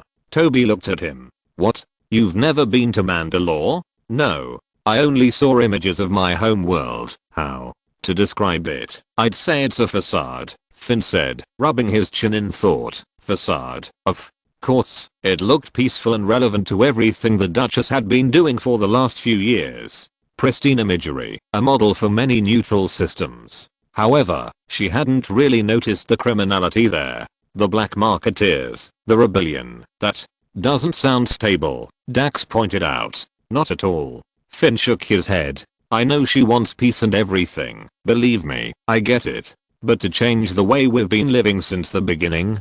Too drastically, too fast? It's impossible. We are Mandalorians, Toby said flatly. Our way of life is to be warriors, Dax agreed, knowing full well the truth of the matter. He was fully aware that the planet of Mandalore itself was under the control of the new Mandalorians, as they like to call themselves, who were now a pacifist and peaceful people. The only reason Duchess Satine was able to gain power at all when she first came on the scene was because influential enough families and clans got tired of fighting and wanted to settle down. Those who sided with her were able to swing the votes in Satine's favor, which quickly led to what's happening now. However, it is not hard to see how little impact this sentiment actually has. Only the planet Mandalore itself is occupied by this new regime. All other planets within the Mandalore space region follow the old ways. While they started out with only about 212 members, the number of recruits and members from all clans, as well as outcasts, has steadily increased in recent weeks. The foundlings are the future of their people, and they are to be protected and trained.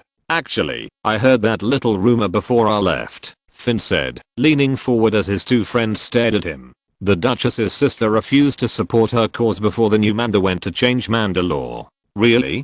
Dax was surprised by the message. Do you know who it is? Finn shook his head. There's no time to learn about it. But it suggests her regime won't last. Agreed. Dax and Toby said in unison. The journey to Odo was shorter than their return trip home before this mission. Once in the system, Toby piloted their ship toward the clan planet, from which the system was named. This is a mostly desert world with very little vegetation. The main area for agriculture is near the equator, where most settlements can be found. Landing outside a tree-lined town, the protectors disembarked, and the three headed straight for the settlement. Few people were out and about now, and it wasn't necessarily a big deal, but they were clear that they saw something was wrong. Stalls everywhere were damaged, goods missing, and other houses and buildings were vandalized. As soon as they stepped into the town, several passers-by saw them and went to look for the blasters tied to them. Although they relaxed a little, one of the male humans recognized them at a glance. Mandalore. He greeted warmly. A surprise, but a welcome one to be sure. What's going on here? Finn asked immediately. Invasion. Said flatly, looking a little disheveled. In the past few weeks, the damn bastards have been harassing towns all over Aldo. Invasion? Toby said, taking off his helmet, revealing a clearly visible frown. What kind of predators? Rogues, judging by the way they're equipped, said the man who had first spoken to them, with a look of displeasure on his face. Would they attack Aldo so blatantly? Dax asked, with a hint of anger in his tone. Where are the warriors protecting this planet? Finn asked. Are there no Mandalorians on this planet? We are all Mandalorians. The woman puffed out her chest with pride, but deflated after a moment. This is different, spoke up another male. This one was younger, looking to be in his teens. What happened? Dax stepped forward. How could Alder, a planet we all respect so much, be troubled by low-level predators? The older male said dismissively. Those foolish pacifists were so focused on consolidating their control over Mandalore that the rest of Mandalorian space was left to fend for itself. The three Mandalorian guardians all twitched in anger at the mention of the new Mandalorian. How could they have let this happen? They knew that Mandalorian space was essentially split into factions, but it was insulting to them that the Marauders were proving to be a problem. Where are these raiders now? Finn asked pointedly. Not far from this village. About a few kilometers away, the older male said, gesturing to the left, and the protectors gazed in that direction. See that building on the top of the hill? You'll find them there. Okay. Stay indoors, just in case, Finn ordered. Do you think we'd be stupid not to? The woman said sarcastically. The others shook their heads, and the Mandalorian protector made his way towards the structure on top of the hill. As they trudged to the top, they were surrounded by tall grass, which provided useful cover as they approached. They had come to the planet in search of their purpose, but here they were, already hunting a group of dastardly marauders who had the audacity to choose Alder. The three decided to teach them a lesson. The protectors were formed to unify the Mandalorians once again under a single, proper banner as a united people, but they arrived on a planet of prestige and historical importance that was struggling to deal with a base population of marauders. This is how far the Mandalorian has fallen. If you're listening to this novel on a channel other than Fanfic World, it means they downloaded and uploaded it without effort. We cordially invite you to visit our channel, Mundo Fanfic Novelos. There you'll find the original version of this story and you can explore many other novels of various genres. We're waiting for you to immerse yourself in a world of incredible novels. Chapter 197. We Are Protectors 3. As they neared the top of the hill, they noticed that the buildings there looked more like the homes of the marauders. Looks like they are still here, Toby said, staring at the large spaceship parked next to the house. Okay, we need to split up and survey the area. Look for the number of predators and any other variables. Don't want a repeat of last time, Finn ordered. The last word was directed to Dax. You talking about last time? How did I know they were hiding a small team of battle droids? Because you were too lazy to double check your assigned area. That's why. Dax muttered under his breath, and parted ways with the other two, using the tall grass and trees or large enough bushes as cover, and moving up the hill. From all three they heard chatter and laughter in Finn's area. He hid behind a large bush, his green armor helping him blend in further as he kept an eye on the group of attackers that were taking up residence in the house. They were a motley bunch, so to speak. Humans, Twi'leks, and Weequays made up the majority of the attackers, but among them was a Varonian. He was the largest of the group, laughing boisterously as he downed a full glass of wine. Dax, Toby, Finn said over the comms. How many do you have? There's like 15 on my side, Dax said, lying on his stomach, staring at the group of marauders. 17, Toby added, crouching behind a thin tree on the right side of the hill at the entrance. 2 more have come out of the house. Okay, boys, this should be quick, Finn said, kneeling down and leaning forward slightly. Watch for my signal. Dax and Toby got ready, signaling to Finn that they were ready. Now, Finn shouted, firing a missile from his backpack. Dax and Toby did the same, and 3 missiles bombarded the front of the old house, the piercing explosions drowning out the sounds of pain from the protectors emerged from their hiding places. Jetpack thrusters activated as they lifted off. The few remaining marauders were though taken out by the Mandalorian trio. Some managed to get their weapons and return fire at the flying protector group, but due to their attacker's aerial advantage, it was easy to dodge their blaster fire. The only real problem was that Varonian, as he roared a challenging blow with his large blaster rifle. The 3 exchanged glances, then shrugged after a moment, focusing all their firepower on the horned attacker, the combined attack knocking him down in seconds. They got down to the surface and quickly scanned the area to make sure it was safe before they started looking at the bodies. These guys are equipped with some heavy equipment. Dax noticed he was carrying a well-made blaster rifle, but no training, said Toby. Wonder where they got all this equipment, Finn said loudly, looking at the weather-beaten house. Any idea what this place is? Finn cautiously entered the ramshackle house, pulling out a Wester 34 blaster pistol just in case. The house was empty. The inside didn't look much better than the outside. He peered around the corner into the room and saw a living room. There were chairs, shelves, and in the center of it all, a whole lot of stuff. Finn tilted his head to the side and took off his helmet, placing it on the table next to him as he walked over to it to examine it. A very primitive organizational system, he said sarcastically. Hearing footsteps behind him, he looked behind him and saw Toby and Dax already entered the house. What did you find? Dax asked. Finn simply pointed at the pile, where his 2 friends around it. What is this stood around? Toby asked, walking over to a large pile of discarded materials abandoned by the attackers. It was a collection of items, from clothing to blasters, old armor to figurines, and even a few books. It looks like the attackers couldn't get anything useful out of this junk, Finn said, grabbing a particularly large, but badly damaged blaster rifle. Do you think the forger can fix this thing? I like it very much. Depends on how damaged it is. Dax stood on the other side of the pile, his eyes scanning what he assumed was mostly junk. None of it looked that important. Where did the attackers get something like this? More curiously, why did they carry it with them? Dax noticed something unusual in the pile of books. He reached forward and pulled a book out from the pile. These days, it's rare to see an actual book, as everything is on data slabs. Flipping the book over to the cover, Dax's eyes widened as he immediately recognized the symbol in the center of the old hardcover. He brushed his thumb over it. This is the symbol of the Odo clan. Carefully turning the book to the first page, he took a sharp breath. Canderous Aldo, Dax read in awe and disbelief. Impossible. Turning to the next page, he saw a faded photo of a group of unique people standing side by side. There was a human, a Wookiee, a Twi'lek, a Catal, and some kind of droid. At the bottom of the photo was a scribbled note: to our eternal friends, brothers, and sisters, with whom we changed the galaxy. Beginning to flip through the pages, Dax began to read every word his ancestors had written. What many may not know is that in addition to sharing the legendary Mandalore's last name, he also shares his bloodline. As Dax wandered through the book, his teammates were dealing with the real task at hand. They were so focused on their roles that they didn't notice Dax doing his part. It wasn't until they heard a soft thump coming from the room that they turned to Dax and noticed him picking up the book in shock. What the hell is wrong with you, Dax? Dax said nothing, but handed it to Finn and Toby. Dax waited to see their reactions. After a few minutes, they quickly had the same reaction Dax had before. This, it's...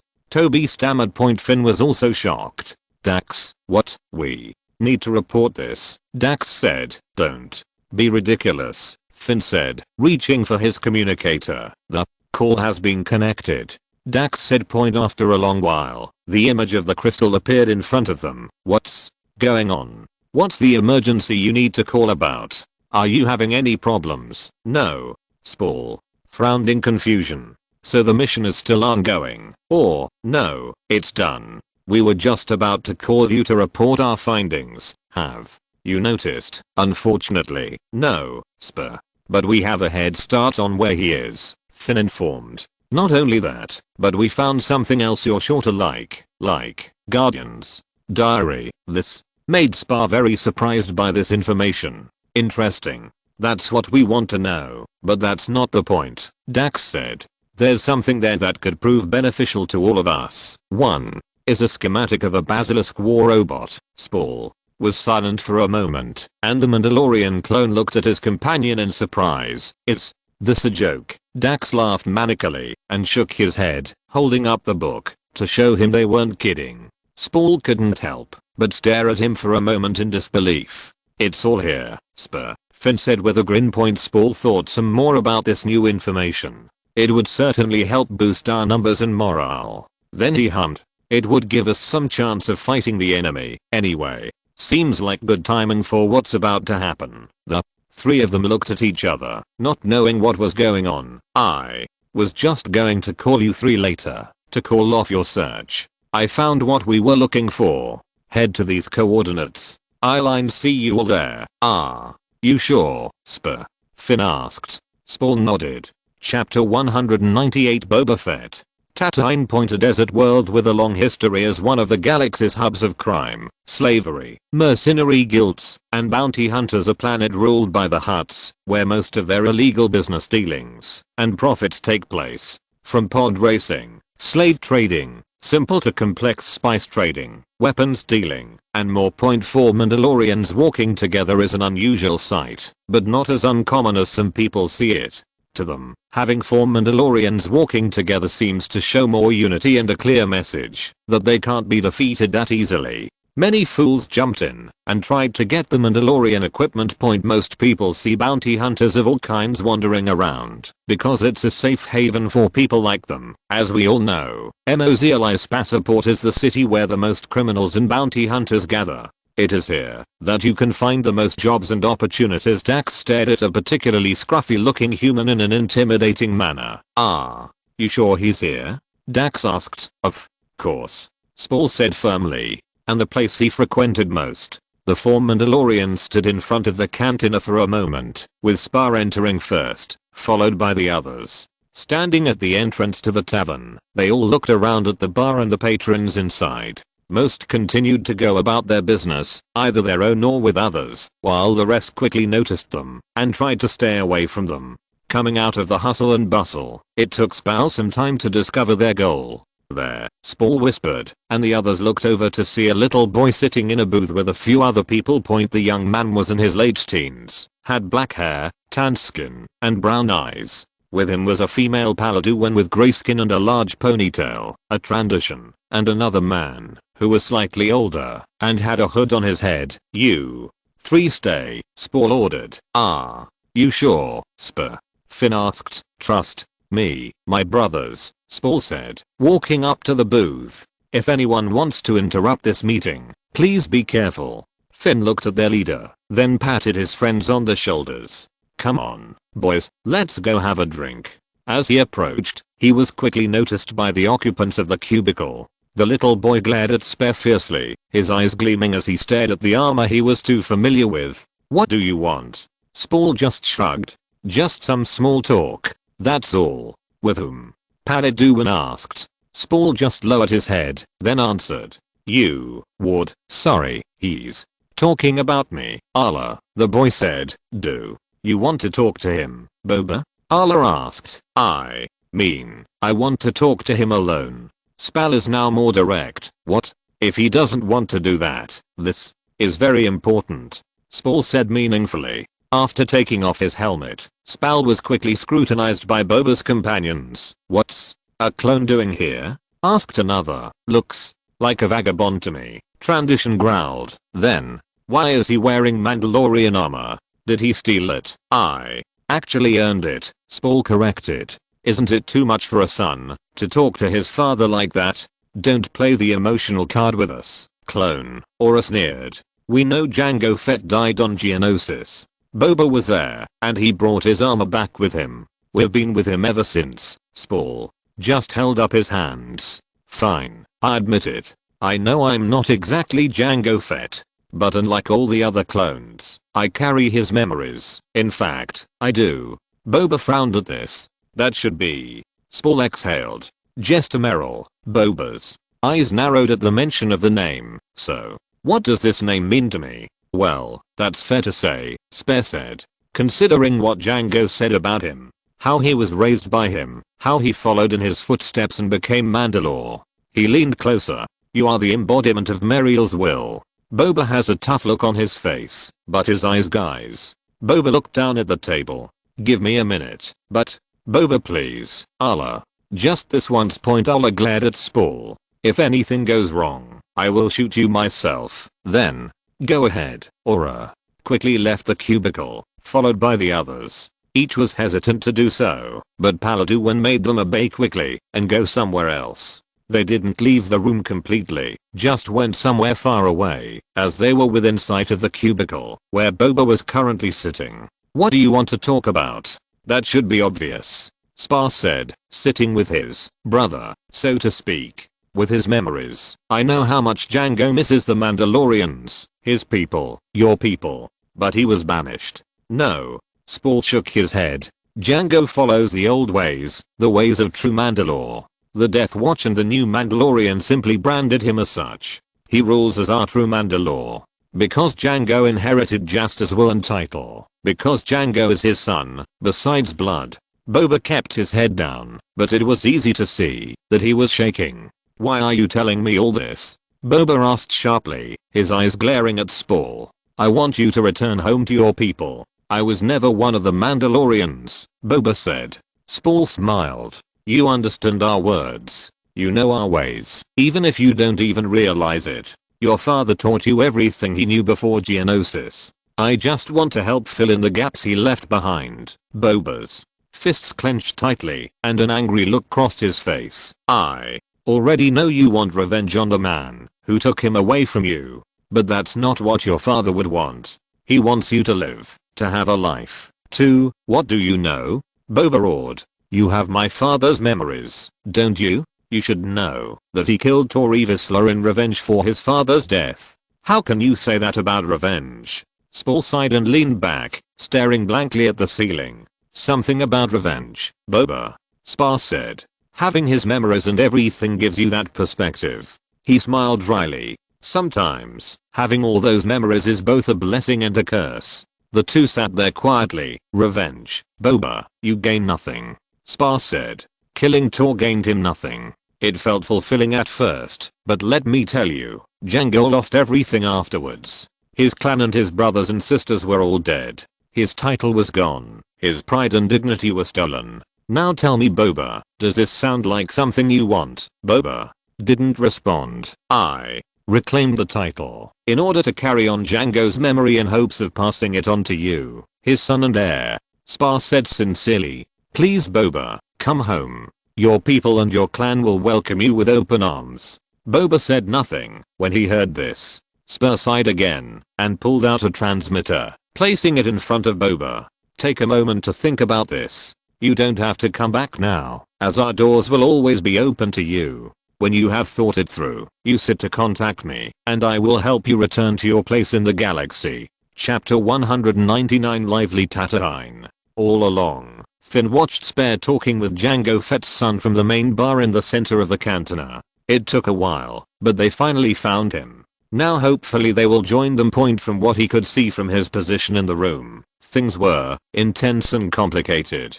And from the way Spal quickly left the booth and walked out of the cantina, it didn't look like Boba would be joining them right away. That's understandable, as the kid may have other things to deal with besides his recent proposal. Who knows when he'll return to his people. But for now, Spall at least made contact.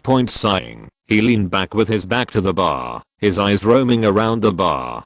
Dax and Toby were beside him, drinking and chatting casually, while he continued to observe the patrons. Nothing more than a bunch of scum and villains. Also, something seemed wrong with the environment. He soon discovered it when he found a peculiar person. She sat alone, her back erect, and frankly, with her hands on her knees, as she looked around the tavern, with a somewhat unusual green outfit. She radiates such a purity that is so incongruous in this setting, yet so unique. But most of all, what impressed him was her eyes.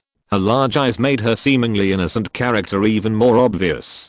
Who is this girl? Finn's curiosity about the young woman grew, and he briefly glanced at his Mandalorian brothers, finding them indifferent to their own affairs. He stood up from his seat and approached the strange woman, her head shaking back and forth as she hummed to herself. Finn cleared his throat, causing her to look up at him. Excuse me, miss, is this seat taken? Oh, no, please take a seat. She gave him a gentle smile that made him feel a little shy. Finn nodded and sat down in front of her. I'm Finn. He introduced himself. Finn Sissa. Mantis, she said cheerfully. It's nice to meet you. Likewise, said Finn. So, what's a girl like you doing in a place like this? Oh, I'm just waiting for some friends of mine, said the mantis. Really? Yes. We just got here a while ago. Where did it come from? Can not say, wondering if she was covering up something. Finn continued, so what are you and your friends doing in these places? Find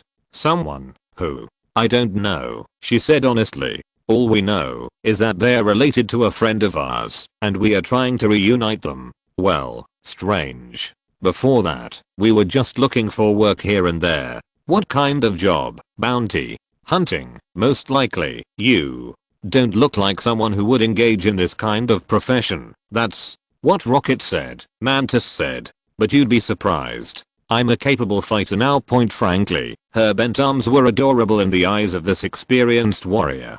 Who was this Rocket? Probably one of her friends. So, you're a bounty hunter? Yes. Mantis nodded. But we also do a lot of other jobs. Bounty hunting seems to be the easiest job for us to complete. Finn wondered if she was just a rookie. She seemed to be. Which guild are you affiliated with? Guardians of the Galaxy, Mantis said proudly. He wasn't so sure he'd heard it right.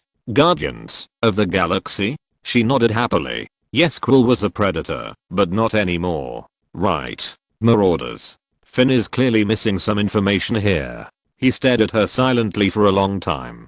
The Mantis girl tilted her head and looked at him curiously. What's wrong? Mantis asked loudly, interrupting Finn's thoughts. Okay. It took her a moment to realize that he had been staring at her without saying a word. Oh, sorry, I was just thinking about something. That's all. About? She asked.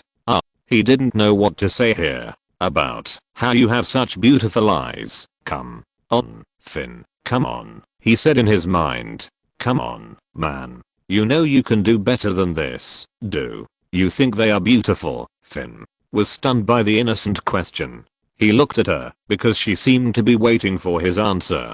Yes, they are, Finn added quickly. Pretty ones, even. Really? Mantis girl opened her mouth slightly and raised her lips. I always thought they were ugly. Finn found himself frowning at this. Well, I don't know who told you that, but they have nothing to do with ugly. Oh.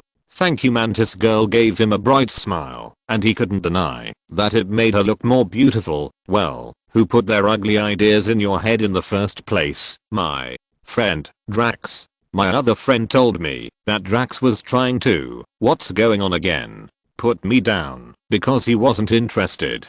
That sounds like a really bad way to go about it. Mantis girl just shrugged. He's very honest. Finn stared at the strange girl. Well, to be honest, I think you're pretty. Mantis just stared at him, eyes widening slightly before she reached out and leaned forward. Finn blinked in confusion and swayed a bit, but she stayed close with her soft hand on his cheek. When she closed her eyes, a glow emanating from the tips of her antennae, his own eyes widened. You really believe this? Mantis girl whispered. He felt that when she touched him, she suddenly felt very happy. He didn't know where it came from, but the swelling feeling in his chest must have come from somewhere. Pulling her hand back, the remaining feeling was replaced by pure confusion. Hey, what is that? Finn asked, staring at the now slightly shy alien. When I touch someone, I can feel their thoughts, said Mantis girl. This was certainly an unexpected surprise. Can you feel my thoughts?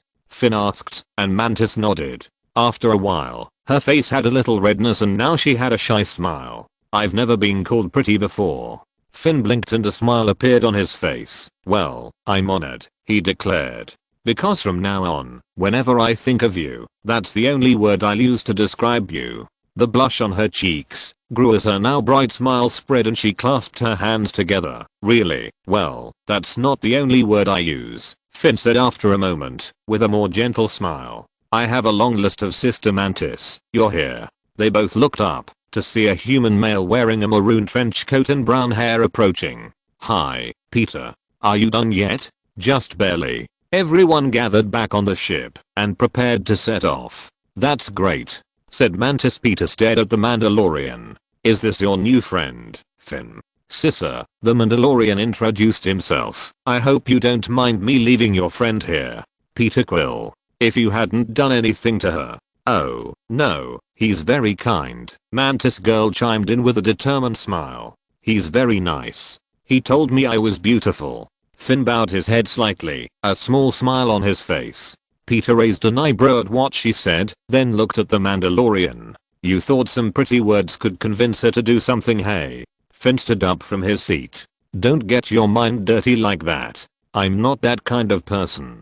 Quill raised his hands defensively. Okay, it's alright, man. I'm just looking out for my friends here. I don't want to be on Drax's side if anything happens to Mantis. Finn frowned. Is that the Drax who said she wasn't pretty? Hey, you told him, Mantis. Girl smiled and nodded. Star-Lord snorted slightly. Well, you made her day today. I guess I can thank you for that. This place and all. I see. Finn waved him off. We are on Tatooine. After all, there aren't a lot of friendly people around here. With a nod, Star-Lord turned and left, nodding to Finn as a goodbye, and Shissa did the same in response.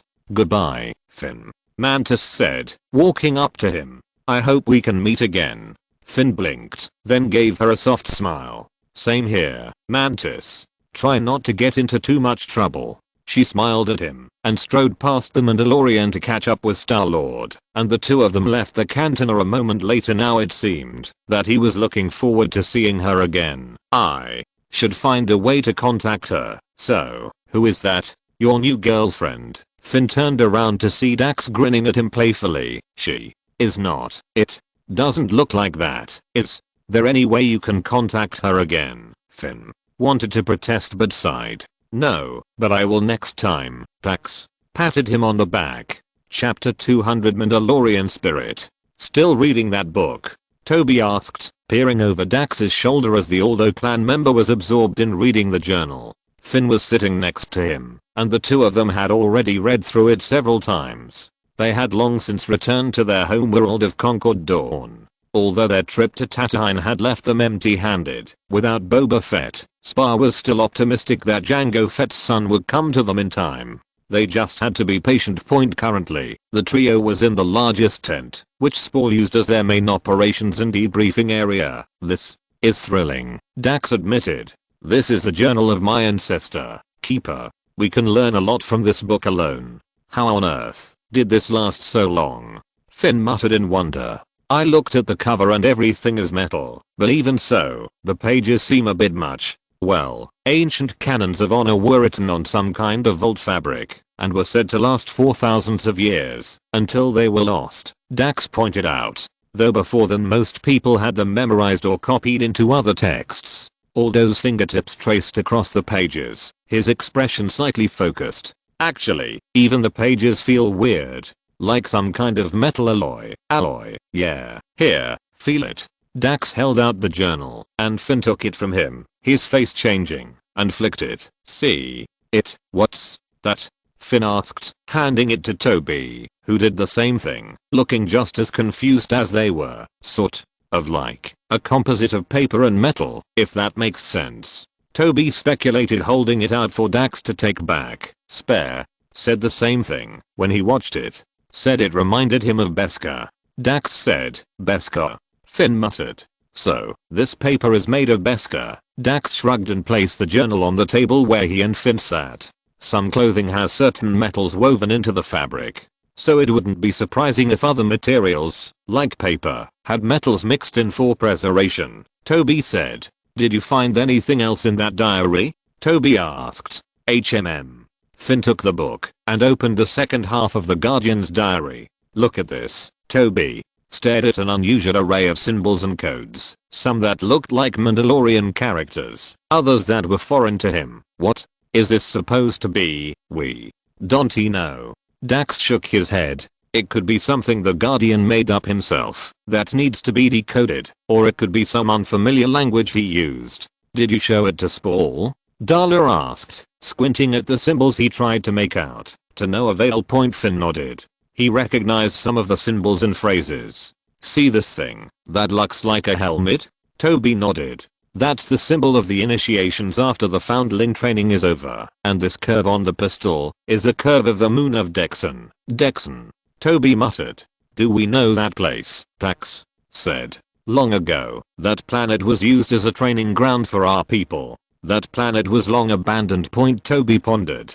It seemed that whatever these symbols and codes that Candaris Aldo had written down were trying to tell them something. Whatever that is. Then the three of them turned to look at the front of the tent, where the entrance was opened, and Spar walked in. You real here? Spar said. Ryan told me I was thinking of letting you three see the diary. Sorry, Spar. We just couldn't help it, Finn admitted. Then you can take it with you, Spar said. Come on, you three. It's that time again. Today, Dax said in surprise. You're all busy, Spar said. Let's not keep them waiting. Okay. The three followed their leader to the Protectors training grounds, where they saw dozens of Mandalorians either sparring or talking with the foundlings in their care. Mandalore, a random Mandalorian called out, and many turned to look at their leader, calling out his title, or bowing slightly in respect. Spall simply waved and walked over to the group of outcasts who were being instructed by Elsie and Ursa Rain, the latter of whom was wearing a more modest outfit with a small lump on her stomach that was beginning to show. Mandalorian. He nodded to both of them in respect, standing in front of a large group of foundlings, about 40 children of other species besides humans, all under the age of 12. He looked at them all with a scrutinizing eye. "Foundlings," he said quietly, taking off his helmet as he looked at them. "You are the future of our race, our people, our culture." He motioned for the group of children to follow, and the instructor followed him to the front of the training grounds, where he sat on a set of rocks. Spar waved his hand, and the children all sat down, with several Mandalorians standing beside him, and the rest of the group surrounding the children in an almost protective manner. "I know some of you who were born into this lifestyle. Some who choose to do it, and some who have no choice and nothing else." Spar began softly. "I know this is something you've all heard before, but I'm telling you now. We are the Mandalorians. We are your family. Everyone in this camp is a brother or sister. We fought and died for each other to the end." The children stared at Mandalore with wide eyes, attracted by the man's words. "If you are struggling, someone will be there to help you. An example would be, if you are struggling to make a living, or need a place to live, your neighbors will be expected to help provide shelter, and in turn, you will do the same, whether you are a soldier or a farmer." At this point, Finn, Toby, and Dax were all standing next to their Mandalorians, with Shissa being the first to speak. "Unlike other societies and cultures, we are meritocratic, valuing action and achievement over status and rank. Yes, we do dislike hierarchies, and have no real interest in them, unless it is deserved. Only then will we respect those positions. Behold the legendary Mandalore, known as the Binder," Dax said. "He was little more than the son of a carpet weaver, but he earned the title and his place in the history of our people. As you can see, the title of Mandalore can be held by anyone," Spall continued. "Though attaining such a title is not always easy to achieve." A child at the front of the abandoned group raised her hand, and Spall stared at her. "Who was the first Mandalore?" she asked curiously, and many of the foundlings asked the same question as her. Now this relates to the history of our people," Spar said with a slight smile. "The history of our people dates back thousands of years. We were once a single race, then a culture. It was once a religious warrior society under the rule of the Tangs, with complex laws and customs, and later became a paragon of honor, also known as the legend and spirit of the Mandalorians." Finn went on to say, "These are the 6 acts that make up the canon of honor. These 6 principles defined what it meant to be a Mandalorian at the time, and anyone who wished to be considered a Mandalorian was expected to abide by them. Point 1. Wear Beskar armor. 2. Speak Mandoed. 3. Protect yourself and your family. 4. Contribute to your clan. 5. Raise your children the Mandalorian way. 6. Answer Mandalore's call to battle." "This was in ancient times, a different time," Spar said. "There was a time when we had real unity compared to the rest of the galaxy." Finn spoke to the other Mandalorians very respectfully, and they knew who he was referring to. Aga Awad, a Mandalorian in red armor, with a black ponytail, green eyes, and olive skin, spoke proudly. "The great unity of our people." He orchestrated the event known as the Return during a dark time in the galaxy's history. During that time, the Mandalorians were undisputed and unbreakable. "Are we united now?" a Twi'lek boy asked, raising his hand. Many of the Mandalorians tensed or were crestfallen. "No," Spar said stoically. "Unfortunately, we are not as united as we once were." "Why?" asked another child. "It's a complicated answer," Spall admitted. "After the Republic's mass extermination of our homeworld of Mandalore, we were divided. Many clans have risen up, hoping to gain power and unite our people once again." Spall then spat on the ground. "But they have lost their way. Many clans have risen up, hoping to gain power and unite our people once again, have used their names and positions to gain support, and have forgotten the old Mandalorian spirit, the true ways of our people. Earn your place among the clans, not through barter." Spall stood up from his seat and stared at all the abandoned children. "The Mandalorian way of life is about conflict and throwing ourselves into it for the betterment of our clan and ourselves," Spall stressed. "We are warriors, but not barbarians." Mandalorian Jaster Merrill created the Super Commando Codex, which we still use today. Those known as the Death Watch and the new Mandalorians are nothing more than pretenders. The former wish to continue our past barbaric ways, which will lead to our demise. The new Mandalorians are nothing more than cowards who have abandoned their warrior spirit and are nothing more than their lackeys, even as they deny the Republic. Spar. Look them all over. It is time for you to start training properly, Spur announced, as many of the outcasts looked around excitedly, the older Mando smiling slightly at their reactions. We'll begin with the war chant that every Mandalorian knows when they are introduced to our way of life. End of this chapter. Thank you very much for reaching the end. Don't forget to like. Looking for more exclusive content and immediate access? Subscribe to our Patreon. Remember, every like, subscription, or donation encourages us to continue. Thanks to everyone. See you in the next video.